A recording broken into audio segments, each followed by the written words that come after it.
already, but many of you I do not. Well, Paul, if I can interrupt, I need to get everybody's verbal assent that it's okay to record the video. The camera will not be on you, but if you have a question for him, it may get picked up by the mic. So if anybody has any heartburn with it, now's the time to raise their hand, and what I can do, I can hit pause when you're asking the question. Just remind me to hit pause when you ask the question. Otherwise, I'm just going to let it run. Is everybody cool? All right. Well, it's nice to give them a choice. You can give me a choice. Yeah. I'm on camera. Anyway, so yeah, like I said, I'm an alumni of the university. I've taken classes with this guy. I've taken classes with Dr. Pine. I'll be here shortly. Okay. There's the syllabus. Let me pass this out. There may be some revisions to the syllabus. There may be some revisions to the syllabus as we go along in the course, just as needed. But for the most part, it is as it is. If you have any questions, don't hesitate to either email me or ask me. As I said, I'm an alumni of this university. Graduated business, graduated counseling and school psychology, as you can see. Didn't quite know what I wanted to do. Worked as a school psychologist for a couple of years up north in Fairfield Unified School District. Got laid off in the great purge of 2008 and 9 and found my way into ABA, mostly at the time to become a behavior analyst / school psych. I still wanted to go back. I love those vacations and I wanted them back. Simply put, I already invested in the CalSTRS retirement thing. I had a lot of incentives to go back. I started taking the courses and my mind was blown. Because in the 2 years that I had worked as a school psych, I had not been able to effect the same change in the lives of the individuals that I encountered as I had after basically about 6 weeks of working with kids after I'd had a foundation of ABA. Stuff works. You're going to find that I'm incredibly biased towards ABA, but I believe anyone who's teaching any subject should be passionate about it, otherwise why else teach it, correct? All right. Well, now that you know a little bit about myself, I'm going to be talking for a lot longer. I'd like to know a little bit about you guys as well. So if you could, please tell me your name. Don't hold it against me if I don't remember it. I will pick it up as the course goes, but I am human, and it takes me a while to acquire things just like it takes everybody. All right, so let's start with you here in the front. My name is Sharon. Okay. This is my third quarter in Lassiter University. I started in spring this year. Okay. In the EDD program doing BCBA. Excellent. What's your reason for going into ABA?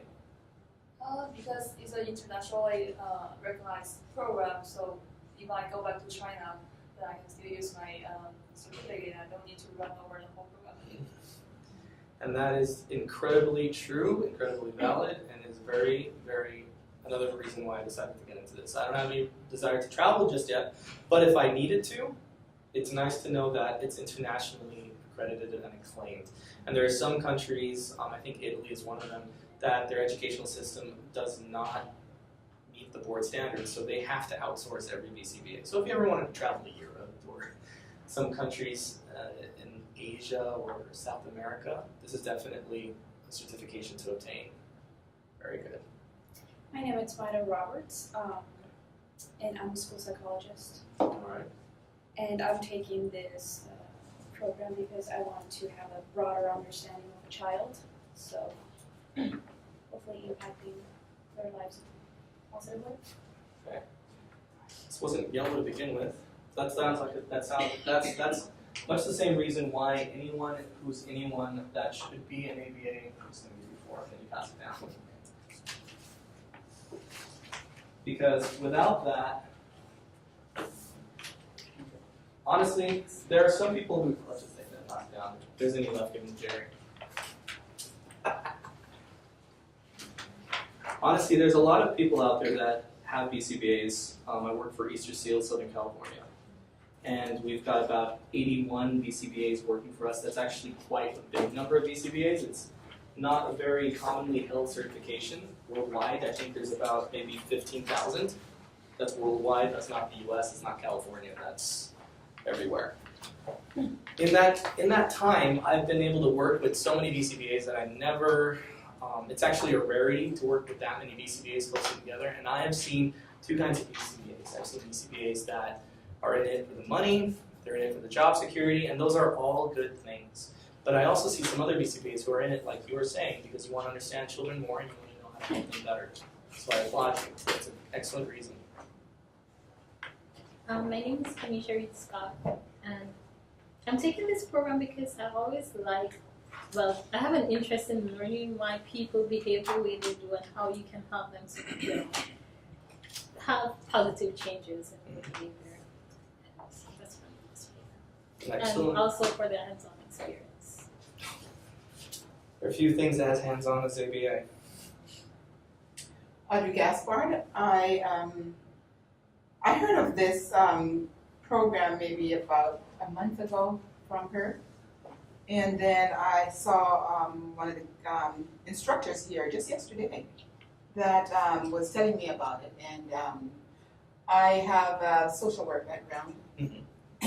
And so I thought, oh, I'd like to know more and understand about human behavior and possibly work with it also. Social work definitely fits very well. ABA goes well with every science out there that deals with human beings and animals. With the exception, I would say, of anthropology because we're dealing with the past. You can't really change the past. Right. But anything that deals with the here and now, ABA has the ability to affect the change and amplify the productivity of it. So I know some social workers who have their BCBAs and they're phenomenal. You there in the back. Okay, my name is Aljobi Joshua. I just had my master's in counseling, and I headed the program 3 months ago. And what really brought me in is because I've always been eager to know why the origin of most behaviors in both human and animals, because I had my undergraduate in microbiology. The excess is simply why from the beginning of everything. So I kind of want to know why human beings behave this way and how to positively, how to probably change the negative aspect of it to better their life. That's definitely the goal of the science, and you'll be happy to know that applied behavior analysis, it's different types of conditioning, but it applies as much to organisms as it does to human beings. It's the same principles. My name is Keith Drieberg. I'm a school psychologist by training. I work over in Redlands School District, and the reason I'm taking this course, having been associated with the program here for the last couple of years, I figured rather than just hear enough about it, I need to just go in and do it because I work with behavior problems all day long in the school district, and I figure it's just a good, thorough background, so I figured let me just do it this year rather than waiting another year. Excellent rationale. I wish, honestly, while I was in school psych, I wish that I knew half the stuff that I learned in my first year, just through the coursework. I mean, it would have transformed my practice. I'm Kirsten Hembord. I'm a school psychologist, and I really want to specialize in the autistic population. And so I think this is going to afford me that really great foundation to address their needs.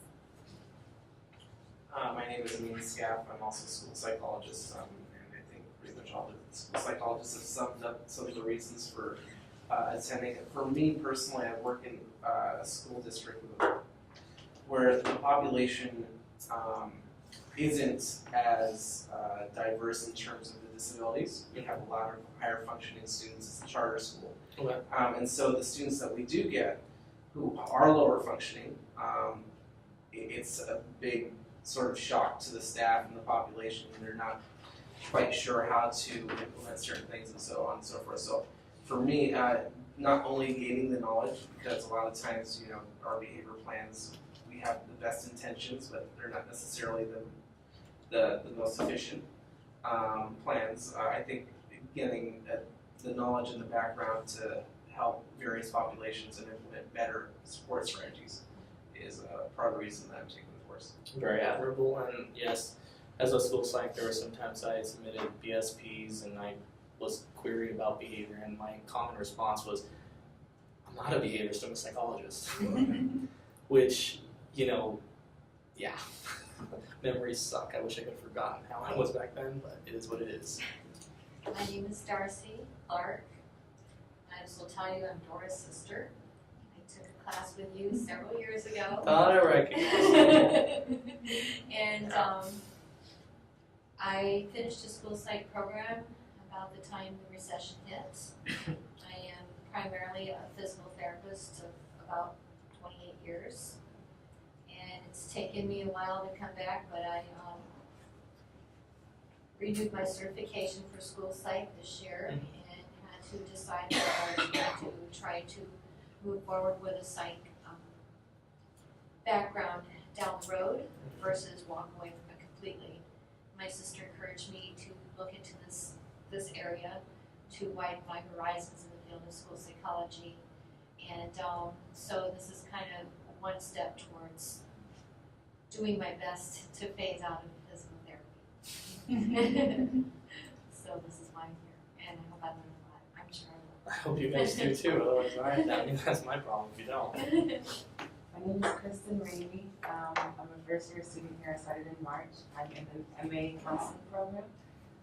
Also going with BCBA. I'm very, very, very excited about this program. This program is what solidified my decision to come to La Sierra. I've always had a love for learning about behavior and working with behavior-related problems in children.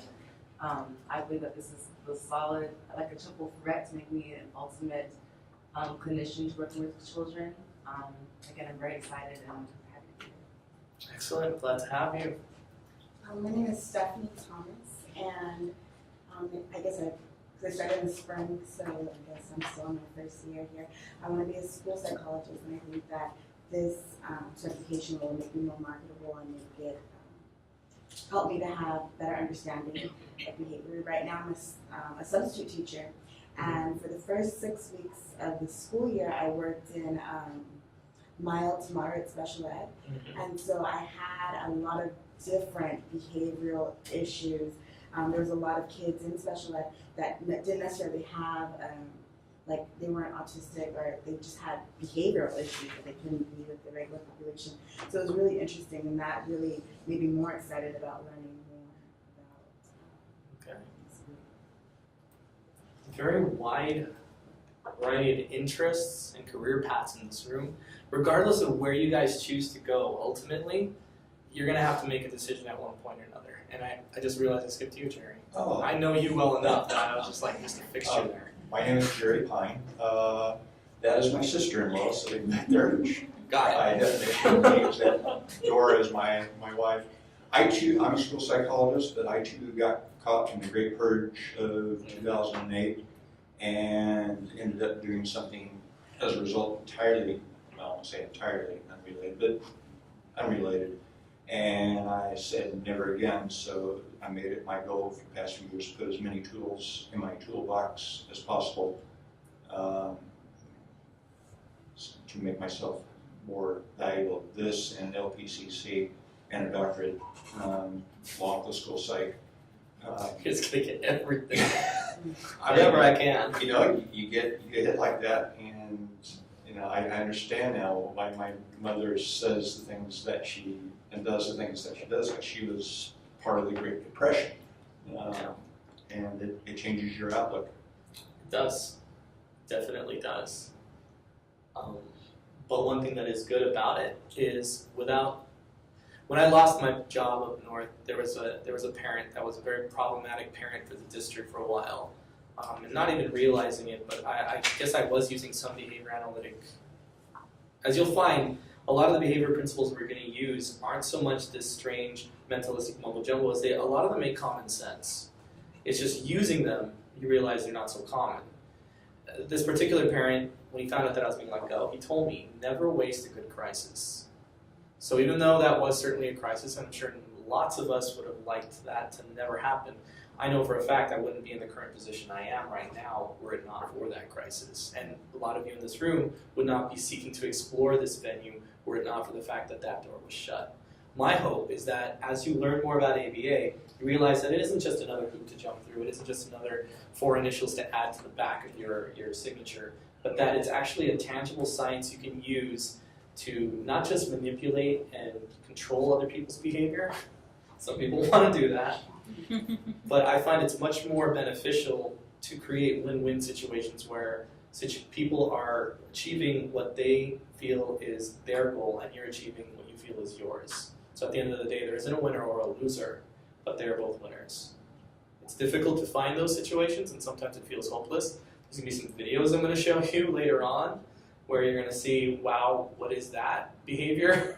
How is that going to be remediated? But no matter how bad a behavior is, understand this. It happens for a reason. That alone should give you some hope. Without further ado, well, actually, one other quick question I wanted to know before I started. I asked Jerry about this before we started class. How many of you in here have any exposure to applied behavior analysis whatsoever? Or is this your first taste? Well, besides you, Keith. You have some exposure? Okay. I worked at a school for my internship that was had autism partnership. Okay. And they came in and they mentored our school, so all the teachers and the aides and the school psychologists were trained in the ABA, your autism partnership. Okay. So we were all doing the same thing, and they came once a month and worked with us. Okay. Well, then this coursework sequence will serve 2 purposes for you. One, it'll be either to edify and strengthen what you already learned, or it will be to perhaps put a different slant on it. Because one thing that I've worked for a variety of private sector companies that use ABA. One thing that I have learned is that not everyone uses the book. The funny thing is, the book is what defines the field, because the field really is based off of this book. This book is based off of Skinner and all of that he did, coming up with behaviorism to begin with, radical behaviorism as it was called, and so it really represents more of a departure from the norm, from what the test is going to expect of you. That said, let's get into the material and see what we see, right? Okay, now all these presentations I've given you in paper form, but they're all on Blackboard. You guys know how to use Blackboard? Have you guys been able to get on Blackboard? This last class I taught wasn't able to do that. We're ahead of the game already. All right. So the first thing we're going to deal with, consider why I prompted that to come up.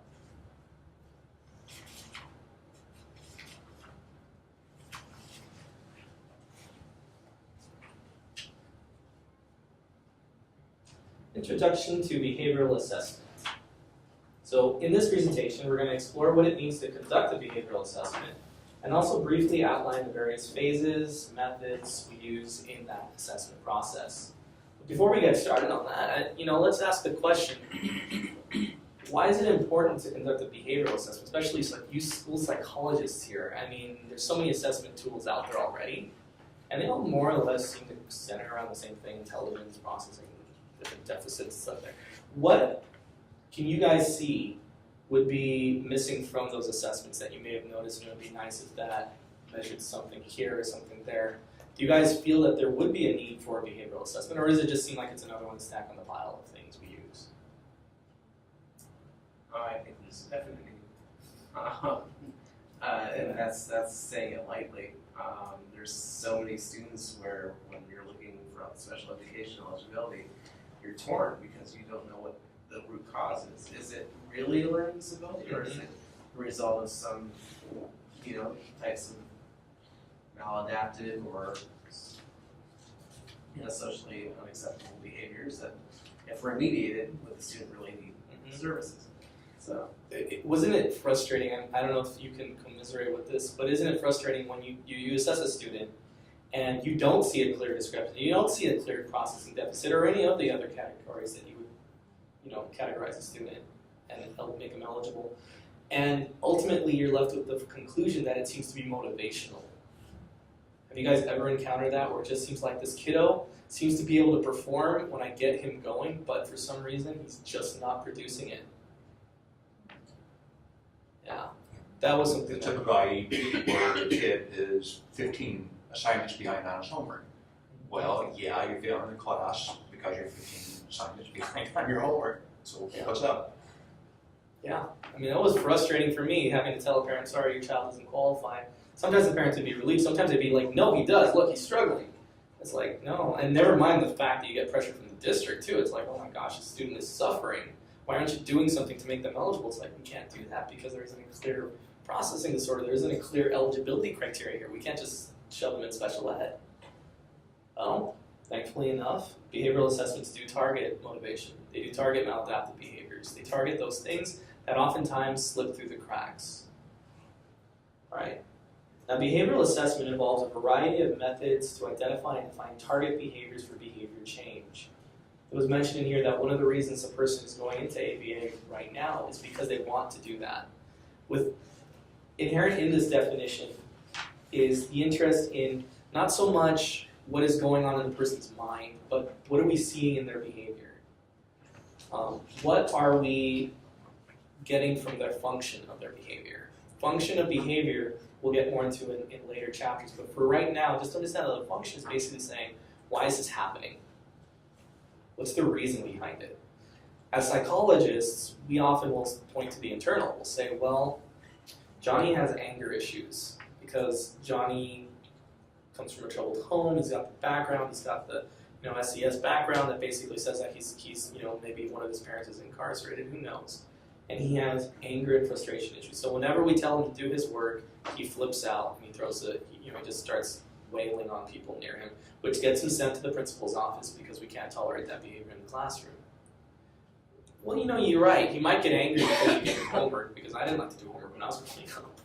And honestly, I still don't like to do reports as an adult, so it's not something that I'm trying to say is an explanation for his behavior, but it's definitely a potential that needs to be looked into, that he's doing this whenever he's offered homework, or he's doing this in certain situations. It might be that he has anger because of that, but what is the net result that is happening when he lashes out at a student in that particular scenario? Task avoidance. Task avoidance. Escape. He's escaping having to do that task. Maybe not permanently. It doesn't mean that he's left it behind and is a million miles away. Sometimes just a delay in having to do it is enough to justify a behavior. Who likes to procrastinate? I didn't know you weren't raising your hand. I like that. Honestly, and I'll raise my hand too. I'll do it with you. Because honestly, we all procrastinate about something. Maybe it's going to the dentist. It's going to the doctors, getting that needle, getting that shot, TB inoculations I hate, or that check every time I have to do that annually. I hate doing that. I find all sorts of excuses. Oh, my car broke down. Oh, the wife has errands I gotta run. Oops, sorry, slipped my mind. Whatever it takes just to get away from that thing. I'm gonna have to do it eventually if I want to hold my job. But it doesn't mean I'm not getting some degree of delay to that. So instead of looking internally at what the individual is expressing through their emotions, through their thoughts, we look more at the environment. The reason we do this is because it allows us to basically disregard our own interfering thoughts about a behavior and look just at the facts. The famous saying that when all other conclusions have been, I'm going to paraphrase this, when all other conclusions have been proved false, the last remaining conclusion, however improbable, must be the truth. That's a paraphrase on it. Basically saying that even if you're left with a example, for example, say you have a child that is constantly getting into trouble, and every time he gets into trouble, his mom yells at him, screams at him, just boom, blasts him with words. Yet he keeps doing the behavior time and time again. The only thing you can conclude, if nothing else has been proven to occur except he does bad behavior and he gets yelled at, the only thing you can draw, the only conclusion that you can come to is he is yelling or he is misbehaving to get yelled at. But you think to yourself, why? That doesn't sound right. That sounds like, who would ask for that? That's so punishing. Well, one thing you're going to learn from this science is that just because we think something is punishing or reinforcing doesn't necessarily make it so. It's the person receiving it that makes that call. And the way you know is from their future behavior, not from the instant. Sometimes a cookie can be very punishing. If I'm allergic to cookies and I don't want to eat that, or if I just had an entire crate full of cookies and you forced me to eat one more, that's going to be very punishing to me. I'm going to feel like throwing up all over the place. Normally I'd like that cookie, but in that situation it's not. Same thing with yelling. Is that to say that he wouldn't prefer a pat on the back or his mom to tickle him or laugh at him or to say, hey, I love you, son? Well, I'm sure he would love that, but if all he can get is that scream, then that scream is why he's doing what he's doing. And there's ways we can test to really rule that out or rule that in. But basically, our interfering thoughts would say, no, he's getting yelled at. Who wants to be yelled at? That can't be the function of the behavior. So a lot of what behavioral assessments help us to do is just pretty much take those interfering thoughts we have and say, no, just give me the facts, what's happening in the situation. That's all I want to know. And from that, we can draw conclusions. Now, there are 5 phases to a behavioral assessment. And it's going to be pretty similar to those of you who are used to conducting assessments. It's going to look pretty similar. I mean, there's screening and general disposition. Basically, that's like a file review or record review. You're going to look at past information. Sometimes you're going to have kiddos that are too young to possibly have anything. Sometimes you're going to get 25-year-olds who've had histories. You're going to define and generally quantify the problems or the desired achievement criteria. Someone in here said that they want to help people to reduce problem behavior and replace it with good behavior. That's what we do. In a nutshell. It's a lot more complicated than that. Otherwise, I'd give you guys all BCBAs right now. But it's a lot more complicated than that. But that's essentially the concept. You take a behavior that you see is socially unacceptable or otherwise unacceptable. There's various criteria. You take that behavior and you replace it. Why do you think you need to replace it? I'll get into this more in the future, but I just want to see if you guys can figure it out. It's a boy, so it will be either visual, the same thing, or something else that's negative. Phenomenal answer and absolutely correct. How many of you work in situations where you are working with other adults who may be managing kids with behaviors, and as soon as the child or individual starts to engage in the behavior, the first words that come out are, don't do that, don't throw, don't hit, don't tantrum, don't run out that door, and what usually happens right after that? They do. It's almost as though you take the word don't off the sentence and that's what they heard. Right. There's a reason for that. That can apply to pets too. Absolutely. The same principles apply. I mean, I've taught my cat to sign for being pet. So I'm petting my cat, and it'll sit there while I'm petting it. It'll raise its paw, and it'll just be being pet and purring, and it'll do this when it wants more. And when it's done, it'll put its hand down, or its paw down. We've also got it to dress up and a whole bunch of things that I'm sure it hates us for, but it does it anyway because we give it treats. Also, we look at pinpointing the target behavior to be treated. We don't want to just say, we're going to remove Johnny's disrespectful behavior. Disrespectful behavior? Depending on what culture you're from, this is disrespectful. You know, there's a lot of things that are up for interpretation when you use a word like disrespectful. Good, bad, even that is up for interpretation. So instead of looking at those vague descriptors, we're going to look at exactly what is disrespectful about that behavior. Oh, well, every time I tell him to do something, he yells profanities at me. Okay, let's work on that. Yeah, I would agree that is very disrespectful. But it's also a very different behavior in the sense that it's very pinpointed. It's not just disrespectful behavior. It's him yelling in response to you saying for him to do something. That is a very bad behavior. Not just because it's disrespectful, because can you imagine that young boy as an adult? Johnny, I'd like you to finish this report by Friday. I mean, come on, right? How long would he last at the job like that? I mean, he'd be out on the street. I mean, there are long-standing ramifications to our behavior, and kids don't understand them. But as adults, we should always be mindful of them. There's also a monitoring progress aspect to assessment. And that's again followed up by following up. One of the dimensions of ABA is that we are effective. We're not okay with progress. Progress for progress' sake is fine, but okay, so he progressed, he learned this goal, what next? Or, okay, he's making progress on this goal, but it's minimal. Is there anything we can do to tweak it so that he's doing better than what he was? Can we increase the efficiency? Or, wow, that didn't work at all. Okay, why didn't it work? Maybe we can take another tack The good thing about being a BCBA and using ABA, you're never truly wrong. And that sounds incredibly arrogant, I know. But everything in an experiment is information. If an experiment's hypothesis is proven null, does that make it a failure? No. It just merely says you got different information than what you were looking for, but it's still a clue. It's a clue that's going to help you to deduce, okay, that was the wrong direction, let's go this way. That didn't mean you wasted your time, it just means that you found out information that's going to further help you in the future. And the beauty of this is that once an assessment has been conducted, it is not the end.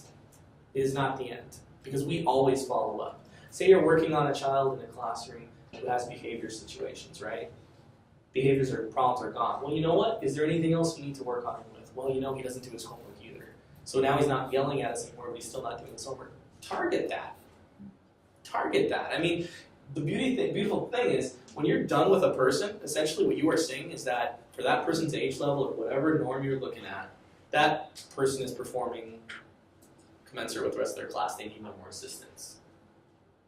And the beautiful thing is your previous assessments go along with that. So if you already know that he has certain behaviors that are escape behaviors, he may be having other behaviors that also fit that bill. He may be having attention-seeking behaviors too, because sometimes in order to escape, you have to get attention. I had a 16-year-old on the spectrum, and his thing was he didn't want to do his homework. All right? So every time he would do his homework, the therapist would be next to him, basically saying, do your homework. He was a bright young man, very eloquent, very wordy. You almost wouldn't be able to tell he was on the spectrum. And then, you know, he would just talk and talk, and basically every time he was told, every time he would talk, the response was, okay, just redirect him back to work. Tell him that you can talk during the break. Redirect him back to work. You know what he said? I am so offended that you're shutting me up this way. I am a human being. I have feelings and emotions. How dare you? And what would his mom do? Every single time. Oh, I'm so sorry. I'm so sorry. I didn't mean to offend you. Are you okay? Oh, you know, you are a valued human being. You are a member of society. I love you so much. Time would go by. Session would end. Homework did not get completed. So I said, all right. Kind of improbable, but I'm going to go on a limb and say he's trying to escape from homework by throwing smoke at us. So what you say in response to that is, I'm sorry you're offended. Let's finish your work, and during the break we can talk all about it. He didn't like that response, but he did his work. The break came. Do you think he wanted to talk about his feelings? It's done. He was actually asked too, is there anything you want to talk about? You know, any feelings? Oh no, I'm fine. Okay, well we just got your number, buddy. Yes. It can escape behaviors. Behaviors can be nasty, like some of the behaviors we're going to see in video today, or they can be very kind of like almost, I want to say, intricate in their design, because it takes a very like narrow mind that looks just at the function of what's happening in the environment to throw and sift through all that junk of, oh, there's these emotions and these feelings, and he's offended and he's hurting. Probably hurting because he's not able to play with his Legos. I mean, is that a reason for him to do that? No, not at all. All right. Now, before you conduct an assessment, and I can't stress this enough, you have to make sure that you have the authority. Oh, sorry, I repeated authority twice. The express permission, the resources, and skills to conduct the assessment. Now, at first, it sounds like, well, duh, of course I'm going to get consent. But more important than just the consent or permission is the authority and the skills. I mean, resources basically saying if you have the time, if you have the energy, et cetera, et cetera. Resources or skills and authority are very important. Okay, they're very important. Much like a psych in this state would not do a private assessment without a license. As a behavior interventionist or as a person budding BCBA, you can't go out there saying that you're a BCBA or that you're a BCBA pending or anything like that. The board does not look nicely on those things, and they will prevent you from actually getting it if they catch you doing it. The other thing, though, is skills. So after you're a BCBA, the realm of ABA is far and wide. It's not just dealing with kids with special needs. As a matter of fact, in the organization I work for, I'm doing a lot of organizational behavior management. It's basically business human resource management practices that are ABA in nature. There's also forensics. There's also criminal aspects in terms of being able to profile. And I'm sure there's some shows on television you've seen. There's one I love. It's called Behavior Analysis Unit. It's really cool. They basically use ABA. They don't say it, but it's basically the branch of the FBI that uses ABA. And so there's a lot of things that you can do. But should you? If your background has been working with toddlers to ages 12, implementing, for example, let's just say those kids are on the spectrum, they're autistic, and you're implementing behavior interventions with them, and someone comes out of the blue and says, hey, I actually have this 16-year-old Down syndrome girl, I'd like to know if you can help me out with that person. What should you do in that situation? You don't have the skills. But somebody out there does. Huh? Just recommend the one who qualify them. Exactly. And in the process, make a new friend. Because honestly, if people recommend someone to me, I automatically give that person a star and say, hey, thanks, I'll do the same for you if if I have a need to do that. I just had to do that the other day, actually. I had someone wanting to get supervised by me, but my plate's too full. So I passed that person on. That person said, hey, thanks, I needed the work. So the people will get help, but maybe you're not the most qualified to do it. You pass the same test, but if your skills are not exactly in that pile that will be the most effective to help that person, what you're doing is potentially unethical. Because you're not going to be able to provide the best intervention. And now if you want, another alternative to that is to request a colleague in the field who has expertise in that area and have them supervise you while you do it. Suppose you want to break into that. Suppose you say, I have a passion for Down syndrome. I want to work with adolescents. I want to work with teenagers. You're not stuck. You're not just going to be, that's the fate life gave me. I can't ever work with those people. No. Find someone who has expertise in that area and have them mentor you for a case or two. It's not something the board is going to look into, but I guarantee you it's something that will help your clients more. So let's look at the first thing, behavioral interviews. Okay, it's fairly similar to what some of you have already done in other assessment processes. You basically are going to focus on communicating either with people. Sometimes you might get violence. I'm sure you guys have heard, you school sites have heard violence, right? You may interview the people. Rarely can you interview actually the person who has the behaviors themselves. More often than not, you're interviewing significant others, moms, dads, husbands, wives, occasionally children. I had one client who was a parent who was receiving services, and I had to interview his teenage son regarding him. A little awkward, but it worked. Now, one thing that's important is you do not focus on why. You can do what, when, you can do how, you can do who. You can do things that are concrete, so that if you can point it down as what's that? No, I'm just. Yeah. So you can put it down in terms of strict variables that are observable and indicative of what the person is doing without any guesswork. That's what you can use. Why do you think you don't use why? Pointing the finger, kind of, I think. Is that Sometimes it can Making a be. hypothesis. kind of blaming, like, arm? When you say why, if I ask two of you why something happened the way it did, I might get similar answers, but very rarely will I get identical answers. But if I ask you who did something, more often than not, you'll say that guy. So why leaves itself open to interpretation. It's not the most solid variable to use. And I like that little picture that says, I don't manipulate others, just their environment. You'll understand more what that means later, but basically, it's not so much that we coerce people into doing what we want them to do, so much as that we basically will change their environment so that their behavior will naturally flow in a way that is more reinforcing to them and also to us as well. Checklists. So these provide descriptions of specific behaviors and conditions under which each behavior should occur.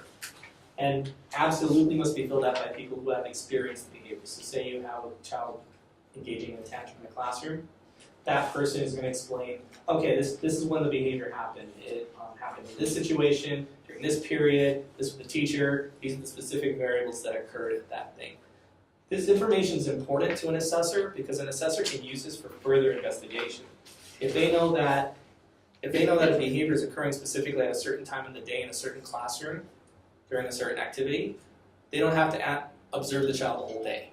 They can come specifically to that point and analyze it for themselves and start to manipulate the environment to see what the true function is. Now, standardized test is kind of a touchy issue in ABA. Typically, we do not use standardized tests because most of them are norm referenced. And the reason we don't use norm referenced is because the sample size is too wide and foreign and away from the actual event that's happening. ABA is interested more in the individual than the mass of people that a test can be compared to. Now, there are some things that are out there, like the BB map and other things like that, that are based on criterion or curriculum that do not shift, they do not change, and they are specifically, they are behavioral in nature because basically the data that they get from that is indicative of that child's specific abilities. So it's not just this test that's based on a sample size, it's a test that's based on this kiddo's progress on this particular topic. Why is he struggling? So how do you establish validity and reliability of the estimates that you do use? Well, they use similar measures. They have done similar sample size like that, but it's more based on the actual criterion, not based on a norm. So, but again, it's few in nature and it's fairly recent. It used to be that, like for example, multiple subject test designs and stuff like that. ABA is involved primarily with single subject.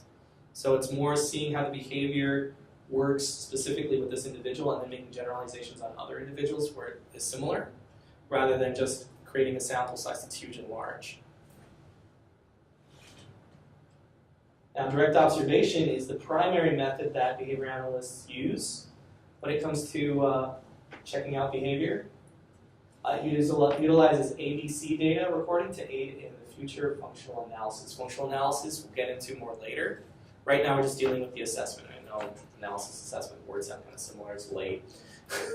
Don't worry, just focus on assessment. Have any of you guys heard of ABCs? Maybe seen people take ABCs. ABCs refers to the antecedent, the behavior, and the consequence.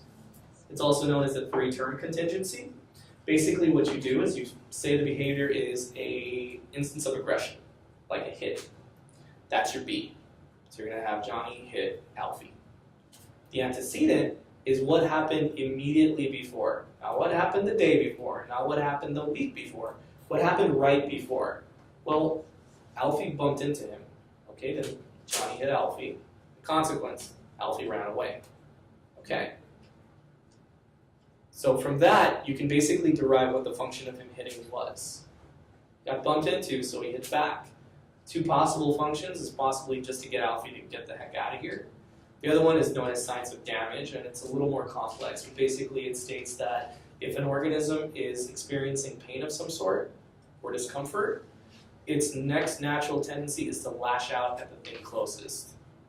Now, if it's something that's directly hitting it, it's a little different. But if Alfie didn't see it, if his back was turned, he just got bumped, maybe he wouldn't punch Alfie, maybe he'd punch Robbie, who was right behind Alfie, and so as Alfie ran past, he saw Robbie, and so he wailed on Robbie. Sometimes you've seen that too, I'm sure.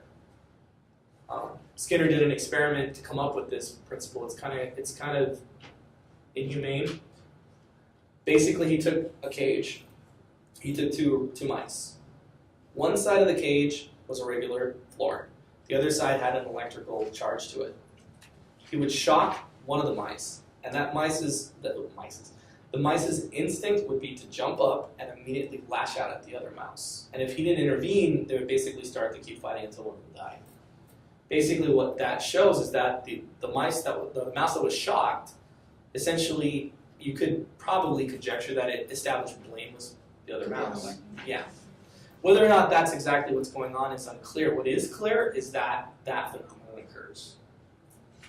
So, sometimes that is a function for behavior. And you always want to emphasize in your ABCs what is seen and heard, not what is interpreted to be happening. So, Johnny ran across the field because he intended to hit Robbie. Well, the only reason you know that is because Johnny hit Robbie. But are you entirely certain that is his intention? Kind of difficult. There's a little picture I have here that says, I don't know if you can see it, mentalistic explanations will not be tolerated in this household. Mentalism is the opposite of behaviorism. Mentalism assigns internal reasons for behavior. Behaviors look at external. So a mentalism would be an interpretation or an intention. It's not to say intention doesn't occur, it's just how are you supposed to know what one person's intending? Maybe look at their behavior afterwards, but then do you absolutely know for a fact that that was the intention? Or is that a conclusion you're drawing based on an assumption of what happened later? Like for example, I'm looking at Jerry right now, right? Would you say that I'm paying attention to him?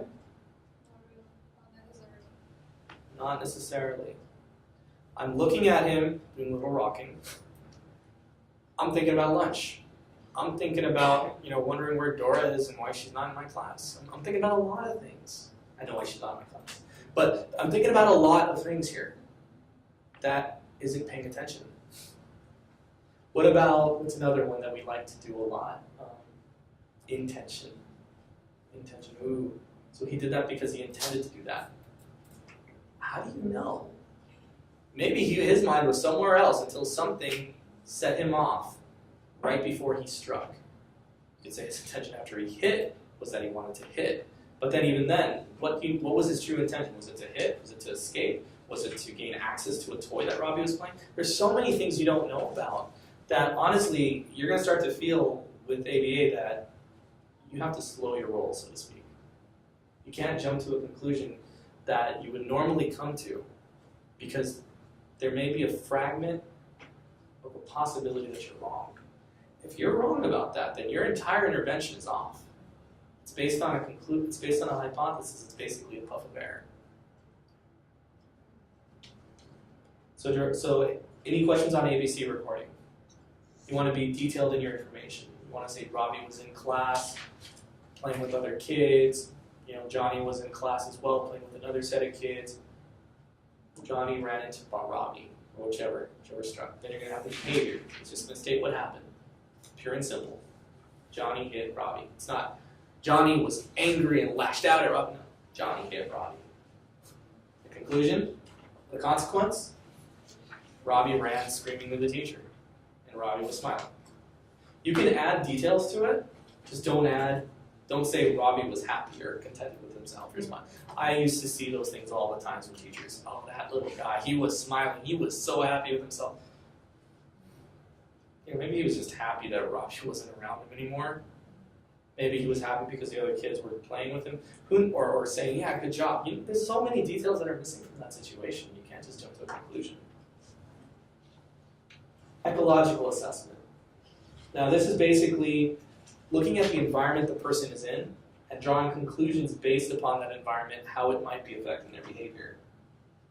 Now it also includes the internal environment as well. So let's say that Johnny is sick.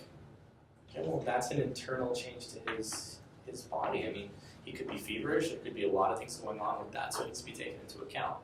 His stomach might be hurting. He might be hungry. There's a lot of things going on there. Now, there's only one problem with ecological assessments, and it's very easy to get carried away with them. Because you can start attributing all these different variables and saying that it's all these different things going around, and that's why he did what he did. But you might be completely missing the mark. It's good to get some information from the environment around him, but don't get so stuck in it that you're just in awe of just this environment. And that kid over there was doing this, and then there was a thing hanging from the ceiling. It can get very easy, trust me, to get carried away with it because you're trying to take in all the details. Always remember that you're looking just at the behavior, specifically what the behavior is and what's its function. That's that. Any questions?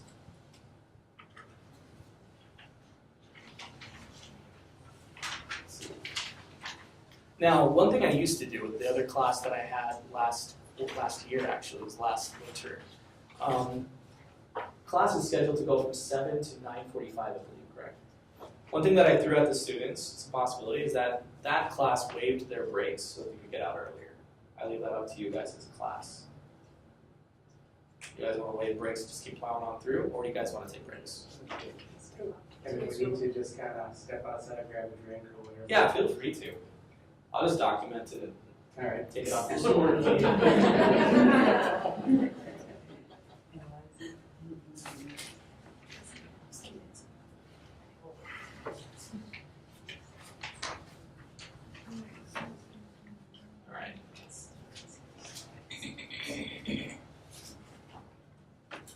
next thing we're going to look at are some considerations to have while you're doing your behavioral assessment.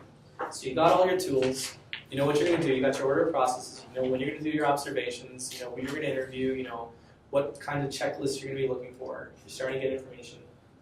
There's some things you need to consider while you're doing this, both before and during. And that's what we're going to be doing. There's also going to be some ethical dilemmas that may arise during the process that may cause you to either vary what you're doing in your assessment or maybe just decide, you know what, I can't continue with this. Now the end goal of all behavioral change should be rehabilitation. I'm sure most of you have heard of rehabilitation.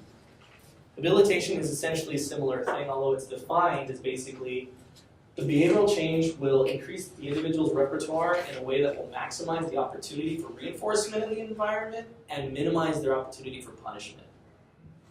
In layman's terms, we want this behavioral change, whatever it is we're causing this person to engage in and have, to basically make their life better in the sense that they have more opportunities to receive reinforcement and at the same time avoid punishment. Example of this is, let's say you have a child that engages in hand flapping, right? Okay. How comfortable would you say people are around a person like that sitting on a bus? Not very at all. Okay. So decreasing instances of hand flapping. Let's just say he's hand flapping at the rate of 30 flaps a minute. Decreasing it down to 10, down to 5, down to 1. Maybe even transforming it into a different topography so it's no longer a hand flap. Maybe it's a pen click. Maybe it's a thumb twiddle. Maybe it's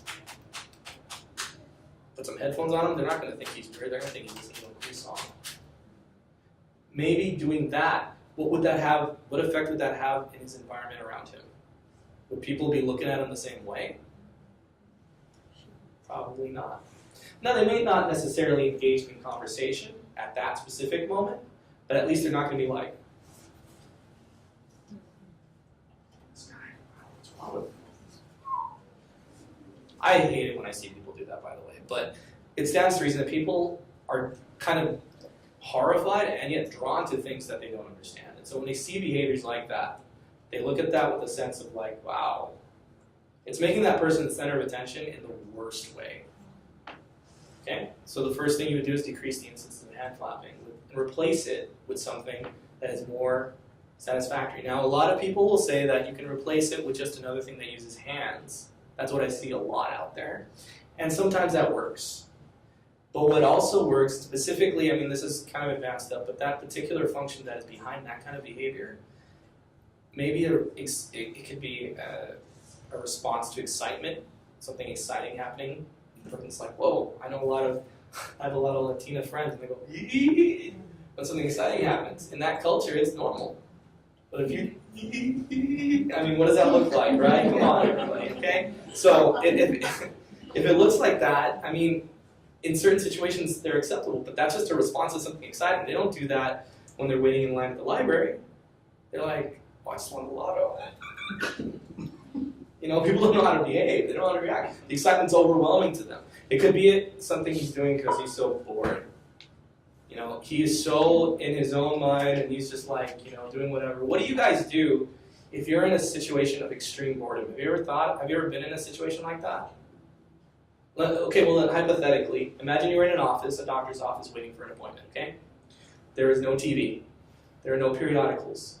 There is no one else there to talk to. You have a chair. There's a little desk. And here's the killer. You have no phone on you. Okay? What do you do in that situation? What would you do in that situation? Well, you get fidgety. You get fidgety? Yeah. Sounds like some of the kids we see, right? What else? What would you do? Cut to the ceiling. Stare at the ceiling. Maybe just zone out. Maybe take a nap. Play with the table, like. Yeah. maybe rock in the chair while you're up against the table. I'm careful not to fall back here. Yeah, you know, maybe you're doing stuff like that. Socially acceptable though. Socially acceptable because we see other people do it. We see this, and we're like, what's wrong with that guy? Well, you don't know what's going on inside of him. Give him the benefit of the doubt. Maybe he's in a similar situation. What do you do? I've had a lot of success just simply teaching that person more coping mechanisms to deal with boredom. Conversation's a great one. Takes a while for some kiddos. Sometimes they're nonverbal. But honestly, conversation's a big one. Give them some music to listen to. Give them something to occupy their time. For one kid, it was mazes. Just give him a maze book. As long as he had that maze book, he would just be doing his mazes. He would even be conversational if someone talked to him, too. But you take that book away from him, and he's like, engaging in hand flapping, and did I lose the signal? Okay. Gotta make sure this thing doesn't go into sleep mode. So basically, you want to make sure that you're maximizing a person's ability to engage in their environment. That's what it is. At the end of the day, after the behavioral change, you should be able to say, my client is able to experience his environment better in all the best ways while avoiding all those nasty glances and all those things being said. Because you know what? The kiddos we work with are not dumb. Intelligence doesn't exist in the world of ABA. It's just a number. We look at learning. And if you take that out of the equation, you're left with one horrifying thought, that sometimes the things that you are saying are being heard and understood. You may not be able to tell it. I went and assessed this 25-year-old, and nonverbal, 270-pound hulk of a man, pot-belly, goatee. I thought he was the dad. I didn't realize he was a client. I'm sitting with his mom. She's a 60-year-old lady. God bless her. Most people that age would be in an institution, but both the mom and the son. But that son was actually in the home, wearing clothes, toilet trained, able to communicate his needs. Very kind of, all he could do was go, "Papa!" And his mom would go, What do you need? What do you need? And she'd give him some paper, and he'd scribble down some quasi letters. And the mom was so good at guessing. She's like, Taco Bell, KFC, El Pollo Loco. That's how he got his needs met on a daily basis. This guy was really in a bad way. There were so many things I don't want to say kid, but his level, I mean, he went through the system through the 80s. Do you know what kind of ABA help he got? He went through at a time when speech therapists could diagnose autism. That gives you an idea for what kind of services he got. He was graduated from junior high at the age of 11 and from high school at the age of 14 because he was big and they couldn't do anything with him. He didn't have any words, he didn't have any language. I'm sitting there doing this assessment, and I'm using the VB map, which you guys will learn about in next quarter. And there's a component to the VB map that deals with self-help. So I'm saying, okay, can he eat with a fork? Can he eat with a knife?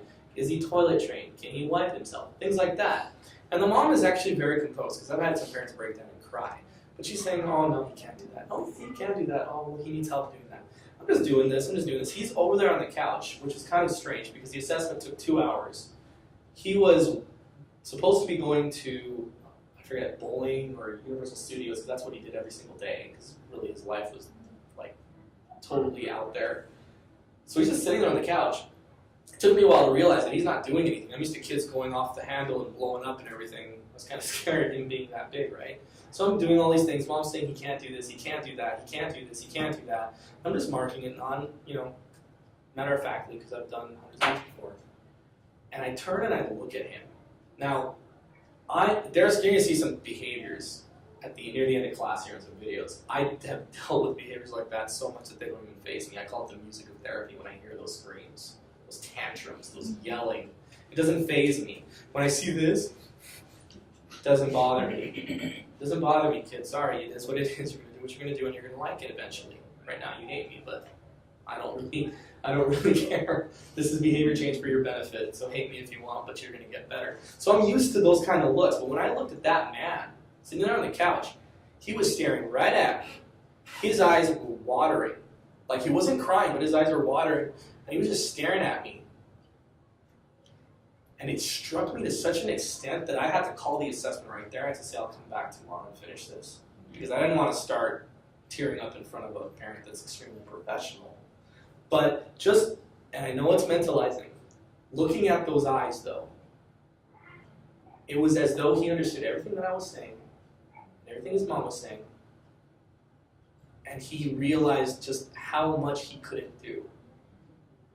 After a year of working with that man, we were able to get him to do a lot of things. He was able to quote the alphabet verbatim. He was able to speak, he had a vocabulary of 200 words. He was able to order in and out a Pollo Loco all by himself. His inflection was terrible. He was talking in an octave higher. I want double, please. But he was doing it. He was 25 years old and he'd never been able to do that. He was able to read Cat in the Hat. We didn't even work on that. It's just that he incidentally did that. And you know what was the craziest thing about that? Most clients, I have to bribe them with toys, using them as reinforcers to get them to do their flashcards and learn their words. He didn't want to do any of the board games we were playing or any of those life skill things. He wanted to just learn how to read and speak. That was his reinforcement. He would ask to do that. So we would say, here, play with this for a while, and then you get to do the flashcards. That's the only client I've ever worked with. In all my years as a BCBA, as a person dealing with ABA, period, where I've seen that. They were using work as the reinforcer to play. But that's what he wanted. That's what he wanted because every time we asked him what he wanted to do, he would point to that. And if we tried to take it away, he would start to throw a tantrum. And that's the power of the science that you guys are learning about.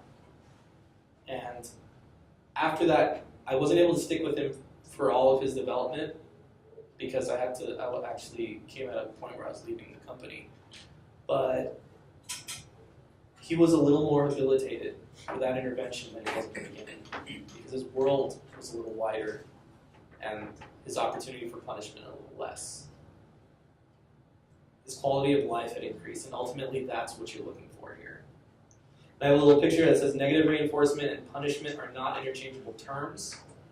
That probably doesn't make much sense to you guys. I don't know if it does or not, because you guys haven't had ABA before, and when I created this, I thought you guys had. So I apologize in advance. Future PowerPoints will reflect that. But just so you know, negative reinforcement, punishment, they're very different. Very different. We'll get more into that maybe next class. Or maybe Connor will get into that on Thursday. Next, you want to look and see, is this a behavior of relevance? Is this something that we really should be changing? I had this one parent that could not stand the way her son kept tapping his foot. He wasn't doing it like this. He was just tapping it. Oh, that got under his skin. Stop that! Stop that! I mean, in a 2-hour assessment, I lost track of how many times I saw that. Mom's behavior, aggressive behavior. I mean, why are you? He's just having his foot. He's not even like doing anything. You should be happy that he's not throwing things or he's just having his foot. That was an annoyance to the mom, but she was like, no, he needs to change that. I had another parent, child cussed. Yeah, well, the child also would take the grandpa in a headlock and start punching him. Parent said no. There's a Hispanic family, and in Spanish they're telling me no. It's disrespectful, it's rude. They have a word like mal educado, which basically means it's like disgraceful for him to be doing that, to be saying the F word. But it's okay that he's hitting his brother and he's hitting his grandpa who has cancer. It's okay. Just don't have him cuss while he's doing it. I had to point out to them that if they were out on the sidewalk and grandpa and him were standing there, because he wasn't 18 yet, he was only 13, and a cop drove by and heard him saying curse words, the cop might just make a little sound and point at him and say, hey, knock it off. Wouldn't really get out of the car or anything. If you saw grandpa in a headlock getting mauled by him, maybe the cop would stop and put some cuffs on him because that's called assault. And he'd be spending a little time. Then they were like, oh, okay, I guess you're right. It isn't the most relevant behavior compared to that other one. You also need to make sure that these behaviors that you're targeting, like I said, are behaviors. Because honestly, what if someone decided to put a behavior plan on you for one of those little things you do, like pen clicking or turn a pencil? What if someone decided to target you for that? Would you stopping that really create a sense of habilitation in your life? Would your opportunity for reinforcement in the world now go all the way up through the roof because you're no longer chewing on your pencil or tapping your toe? Or probably not. Probably not. So maybe that behavior that they're telling you needs immediate attention, maybe not. Maybe not, because going through behavioral change can be a somewhat invasive process. There's something called extinction that you'd have to use on a behavior, and that automatically has emotions and has just, it's the reason a lot of people don't like to do ABA. A lot of the parents I work with, they're all on board until I tell them they gotta do this thing, and they're like, no. Therapists are doing it, I'm doing it, they don't want to do it. But they have to be cajoled into basically doing this to help their child. It's such an aversive process. So if the behavior isn't that big a deal, why focus on it? Make sure that it's a behavior that has a lot of relevance. And I like that picture right there because I see I used to have a lot of teachers say, oh, he doesn't like reinforcers. Reinforcers don't work. Well, if they're not reinforcing, then they're not reinforcers. As odd as that sounds, you have to accept that as a fact. To you, maybe? Maybe you like that little toy. He doesn't. Prerequisite skills. Sometimes when you're dealing with a behavior, the behavior itself can be a prereq to higher behaviors, or maybe prereq skills itself before you can work on it. Okay? So let's say you have a kid who tantrums for a cookie. Every time he wants a cookie, he just drops down on the floor and starts yelling and screaming, yelling and screaming, yelling and screaming for that cookie. Mom says, no, you don't get a cookie. But after about 10, 15 minutes of that, Mom says, all right, just shut up, here's a cookie. Sound familiar? I used to use that on my parents. So looking at that, you have to analyze the child in a way and say, okay, where are their skills at? Because when you're looking at behavior, it's not always behavior. Sometimes a person can't do what you want them to do. There's a won't do and a can't do whenever you're looking at a behavior. If it's a won't do, you're basically saying this person has all the skills prerequisite to do what we want them to do, but they are choosing not to. They're choosing to do something else. But if they can't do it, if their life depended on it and they can't do it, you can't call that a behavior. That's actually unethical. So what do? Well, sometimes behavior change isn't always just dealing and eradicating bad behavior. Sometimes it's teaching skills. ABA is education crystallized. A lot of teaching skills have come from ABA, precision teaching, direct instruction. A lot of that comes from studies done through ABA, and it just got adapted and made mainstream. So you can teach skills to someone. I have taught individuals who didn't know how to say anything, 3-year-olds, 4-year-olds. Sometimes you don't get them to say cookie, sometimes you get them to say ku. Ku. I'd much rather have a kid point at a jar and say ku than start throwing things, breakables, flailing on the ground, screaming at the top of their lungs. Wouldn't you guys? I mean, yeah. And it's amazing once that child starts to see that work, how much more they're like willing to take in other words and other things. Maybe in the beginning it's not even words, maybe it's just signs, maybe it's just pointing at something. Maybe it's just them pantomiming going like this, like they want, Start right there. Because even though that doesn't look like that big of a skill, being able to point, I guarantee you it's a foundational building block for later behavior. That's good behavior. So here's some examples. Learning how to say the first consonant vowel sound before learning how to say a full word. Cookie, that's an example. So saying ku. They can say the key later. First get them to say ku. Once you say ku and they're getting that cookie, step it up a notch. Say, all right, cookie. Watch them struggle with it at first, but they will say it. And then you can work on diction, them connecting the dots. It's not an instantaneous process, but it is a certain one as long as all variables are working together in that. As long as consistency is the biggest one. Okay, learning how to hold a tool first before learning how to use it on an object. So, hammers. You guys use hammers? Okay, or cooking utensils? Or anything like that? How, my wife's been teaching me how to cook. I have to admit, I'm not a natural at it. So there will be times where I'll pick up the utensil the wrong way. I don't have motor problems. But at the same time, without learning first how to hold something, I'm not going to be able to use it effectively. We have to work with a lot of kids, they hold their pens and pencils with this kind of grasp, right? Sometimes there's motor skills at play there. Other times it's just that they don't know how to hold it the other way. They haven't had enough practice. They haven't been taught that. Teach them that little thing of holding it and then watch them write. Watch them color. Watch them do all these other things that are much more relevant. But first it starts with that little pinch.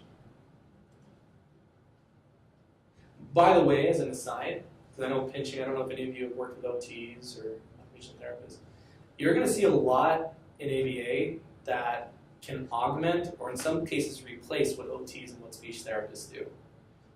We're going to be looking at verbal behavior more in the next quarter, but definitely we approach skill acquisition from a different way, and I've worked with OTs, and it's phenomenal the progress that you can make. It's almost as though they approach the problem from a different angle than we do. So we approach it from the external, they come from the internal.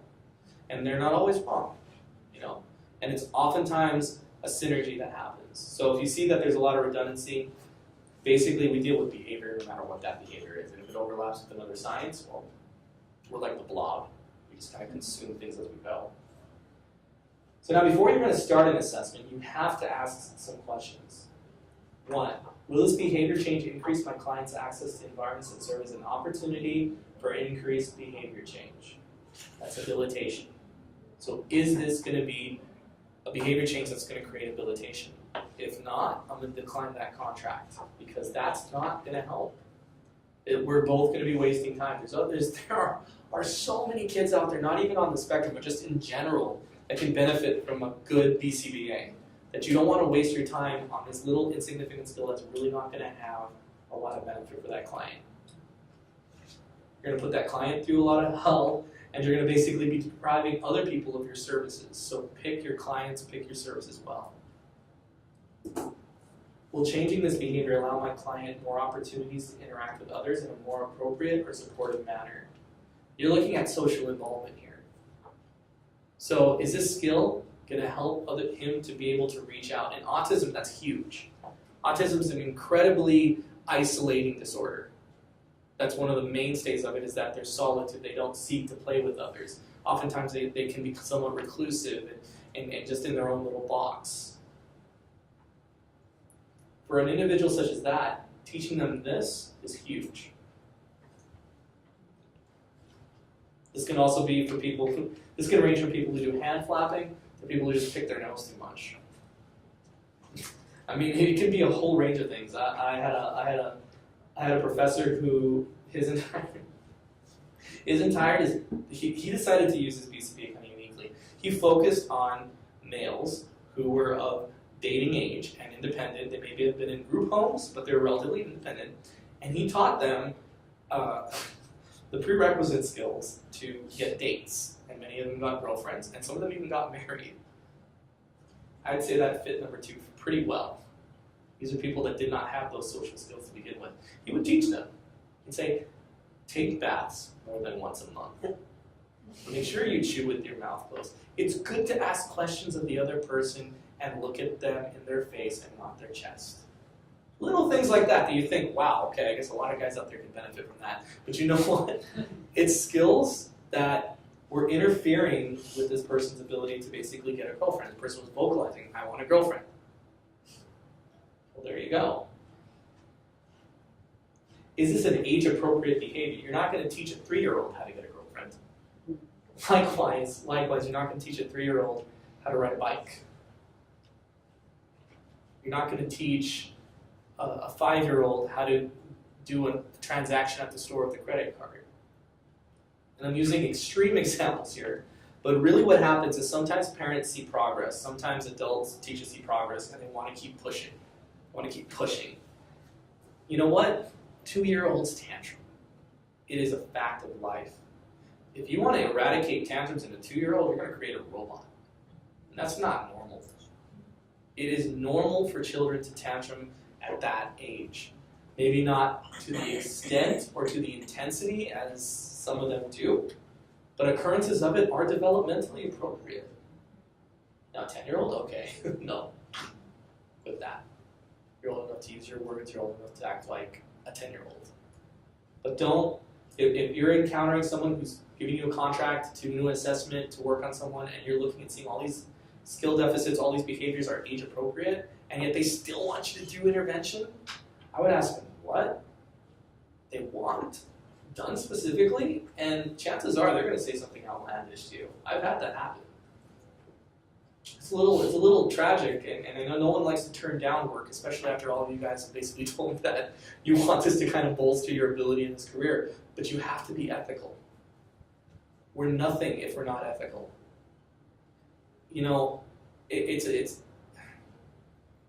there's one thing that I've noticed from a lot of reputation behavior analysts is sometimes what I've heard from people who are out there who aren't BCBAs, that they got this impression that behavior analysts are know-it-alls.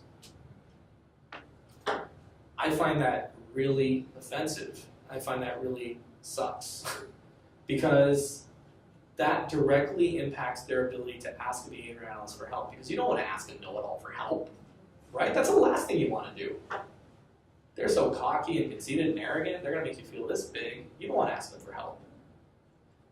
But the sad thing is that reputation is established because that person has encountered someone who was like that. They wouldn't just have this unless they talked to some person who had that experience. But the fact of the matter is it did start somewhere. You also don't want to basically spread the reputation that we're unethical as well. Be the model for what you would envision your science to be. The world has a lot of BCBAs out there who, in my opinion, aren't the most modest. They should be the most humble. They should also be the most ethical, too. And the last one is, if you succeed in reducing the problem behavior, then what will you use to replace it? If you don't have an idea, better stop. Better stop right now until you figure it out. Because yes, they're engaging in a problem behavior, but chances are whoever is the caregiver of that person has figured out some strategy to maintain the behavior, if not get rid of it. So they're surviving for the moment. But here's what's happening if you don't replace the behavior. I had a child who engaged in tantrum behavior because, he liked to play with a certain toy. Every time his brother was playing it, he'd throw a tantrum. Parents would give the toy from the brother and give it right back to him. I witnessed a colleague intervene on that case without putting a replacement behavior in there. What ended up happening is the kid did stop tantruming. Oh yes, he stopped tantruming. Instead, he learned that if he picked up metal objects and swung them with enough velocity at people or at other objects, people would respond much quicker to him wanting that toy. Was that habilitation? Mm-hmm. Sounds like it went in the opposite direction. Mm-hmm. That's because the person didn't stop and analyze the fact that his entire tantrum wasn't based on anger. It wasn't based on brothers will be brothers. It was based on the fact that he wanted that toy. And there should have been a remedy in place that would have gotten him access to that toy. There should have also been safeguards in place that would have prevented the onset of other behaviors. Because the truth of the matter is, in the example where people are saying, don't run out the door, don't throw that, don't hit that, don't do that, and they end up doing it anyway, you're telling them not to do something, but you're not telling them what to do. There are 1,000 things for every one thing that a person should do. There are 1,000 things that they shouldn't do. Don't do that. Don't do that. Are you going to play whack-a-mole with all these behaviors? Just keep knocking them down. Eventually, he's going to get tired. Eventually, he's going to stop. He's going to run out of things to do. I guarantee you he won't, because human beings are the most creative creatures on the planet. We come up with creative ideas. Computers, laptops, fecal smearing. Come up with all sorts of nasty things.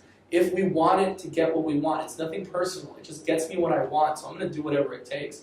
And history has taught me that if I do something nasty, if I do something outrageous, if I do something crazy, if I do something hostile, if I do something that just freaks people out, I'm going to get a response much faster than if I'm just sitting here being Mr. Nice Kid. So if he's tantruming, it's because he's learned that's what gets him what he wants. You stop him from doing that, you prevent him from doing that, he's going to look for something else. It behooves you to give him that something else. So always know what you're going to intervene with. So, in the situation of him, in that particular situation, what would you guys recommend? Just off the top of your head. You're going to replace tantrum behavior. He wants the toy that his brother's playing with. Another toy or another toy. Okay. Any other ideas? In ABA, it is rarely just one answer. Activity. Activity, redirection. There's rarely just one way to skin a cat. I hate that terminology. Why did I use that? I have a cat. I love that cat. Correction, there is more than one way to address a problem behavior in ABA. So what are some other ideas you can think of just off the top of your head?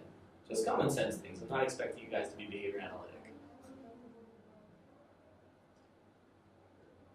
Lots of total. Can you tell them that use a visual like a little timer? If you don't tantrum for this amount, then you'll get your turn. You kind of have that visual, so he knows, okay, it's my turn now. And that eventually he will get to play with that toy because you don't know what's going on in that person's head. He could be thinking, I'm never getting this toy again. I mean, you don't know he's thinking that, but you also don't know he's not. You haven't given him a boundary. I have so many kids that have difficulty with the word wait. The word wait to a child means no. To us, it means no now, yes later. But you tell a kid, wait until later. They don't, unless they have a visual, unless they have a set criteria that they can look at and say, okay, this is the time I get it. They won't be able to wait. I mean, sometimes even then they're going to need a little bit of training to get to that point. They can't just go to 1 minute. They might have to start with them waiting for 10 seconds, 20 seconds, 30 seconds. Because they're just not accustomed to that. And you know what stinks the most about that? Individuals who have a difficult time waiting, because all behavior is based on past history, all of it. Either your past history or somebody else's. You observe someone else encounter something and you tried it out, or you yourself went through that. Okay? So looking at that, if a person's having difficulty with waiting, what are some of the behavior, or what are some of the history behind that would lead to that? Like, let's put it in your own shoes. If I had a hard time waiting for something, if Jerry told me, don't worry, you wait, you'll get it tomorrow. And I'm like, I get this feeling like, oh no. Why would I have that feeling?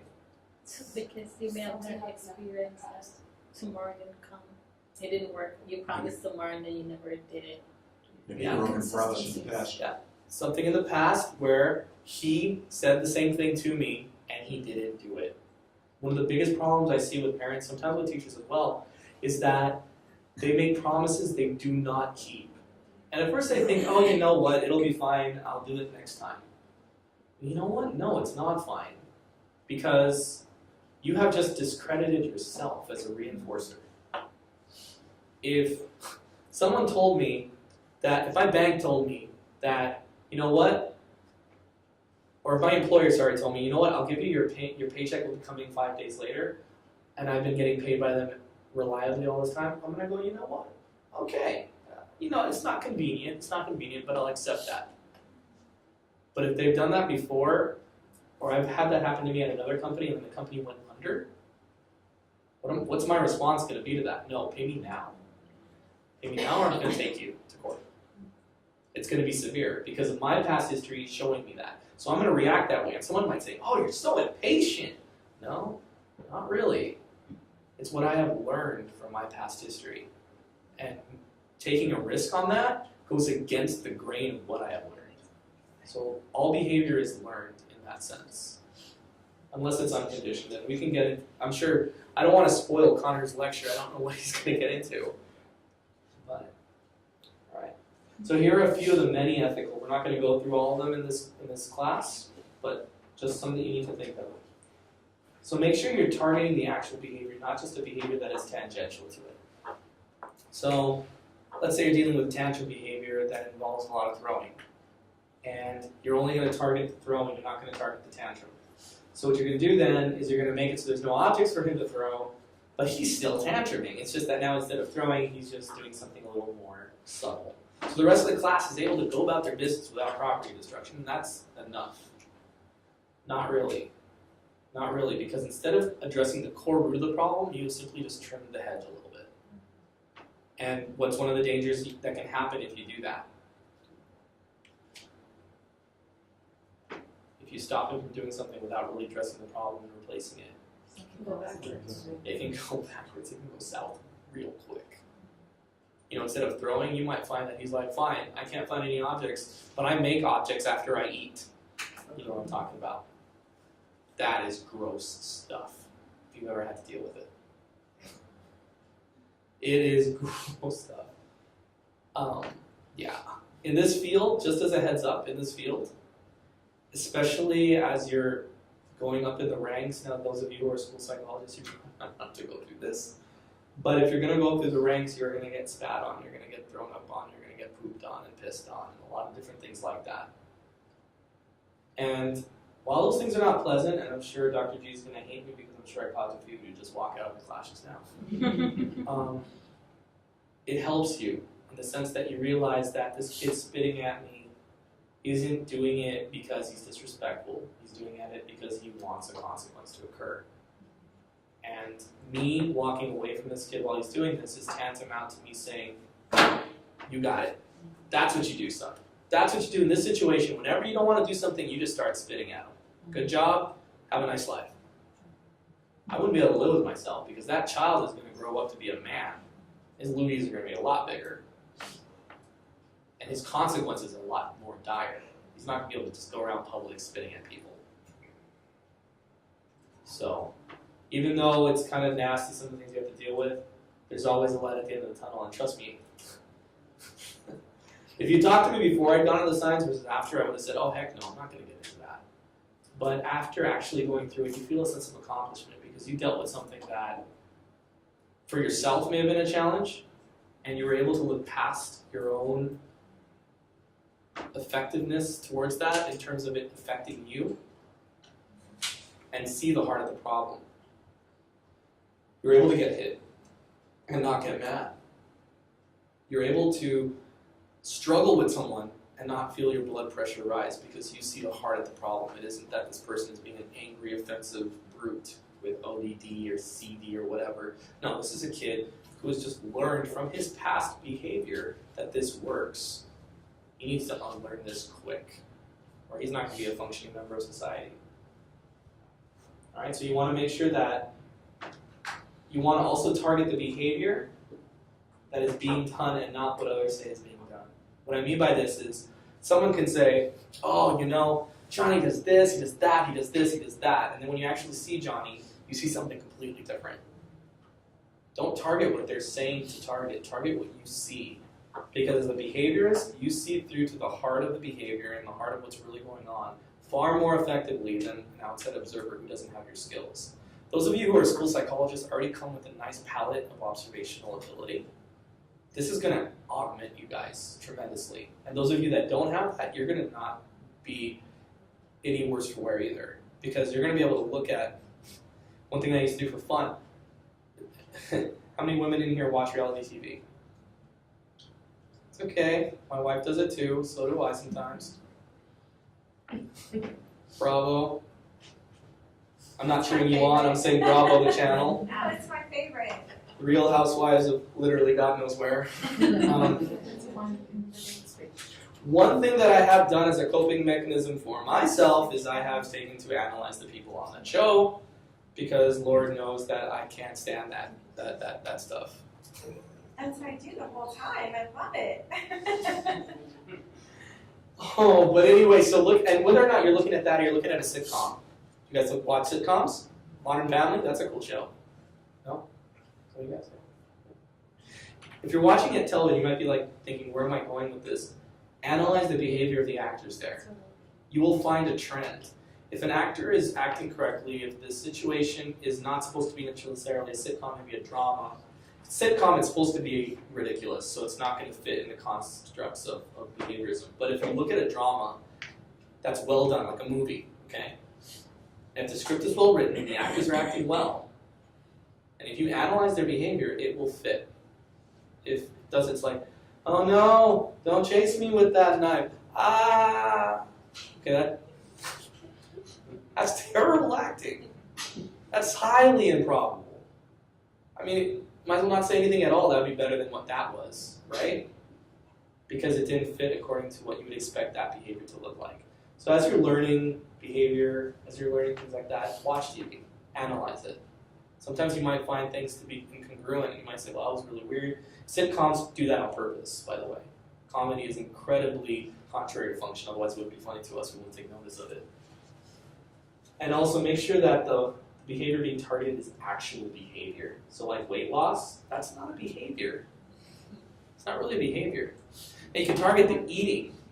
You can target the eating. You can target the foods you eat, the times you eat, how much you eat. But you can't target weight loss. Another one that's kind of a thing you can't target non-compliance. Say it again? No, I'm sorry. You can't target non-compliance. Oh, no. Why do you guys think that is?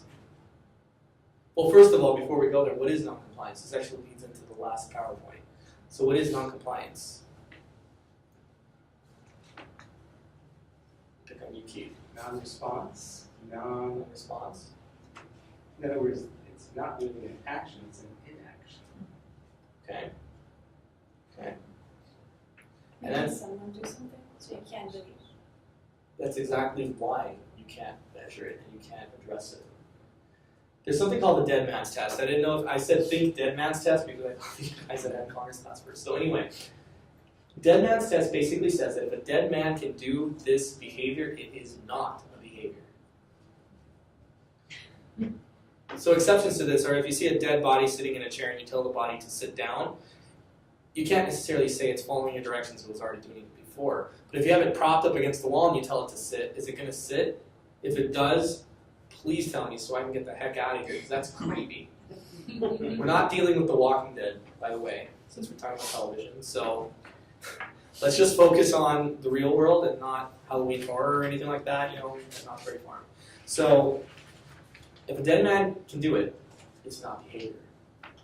Now, it used to be tricky with this one because thinking, feeling, those kind of things. Well, how would you know he's not thinking or feeling? Well, thankfully, we live in a day and age where you can plug electrodes to the brain and see brain activity. So if you do that to a dead body, you're not going to see anything.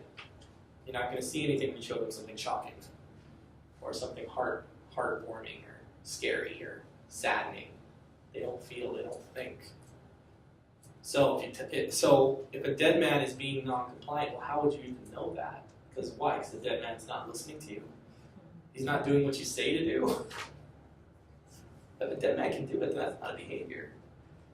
So use that as a test. If you're looking at a behavior, you're not quite sure. Is that a behavior? Well, if a dead man can do it, then no.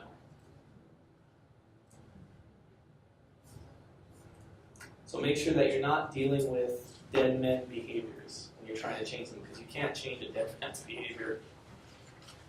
I haven't tried personally, but I'm pretty sure you can. Now the next thing you need to do, once you've decided that you're going to go ahead with this, is you need to prioritize the behaviors that you want to change. Suppose you're dealing with a child that has a variety of behaviors. He has accidents in his diapers and he's 15. He likes to run outside the door. He likes to run to the store and just like Slimer from the Ghostbusters, just start eating food indiscriminately. Sometimes he doesn't even like to eat food. He likes to put rocks in his mouth. Sometimes he likes to go out and throw rocks at cars. So he has all these behaviors. You are only one person. He's only one person. You can't work on everything at the same time. Trust me, I've tried that with some people. I've tried that, and it creates such a state of living hell in that household that the parents can't handle it. If you're working with parents, if you're working with teachers, they wouldn't be able to handle it either, because it's just it. Because once you start to address the behavior and you start to eradicate it, it fights back.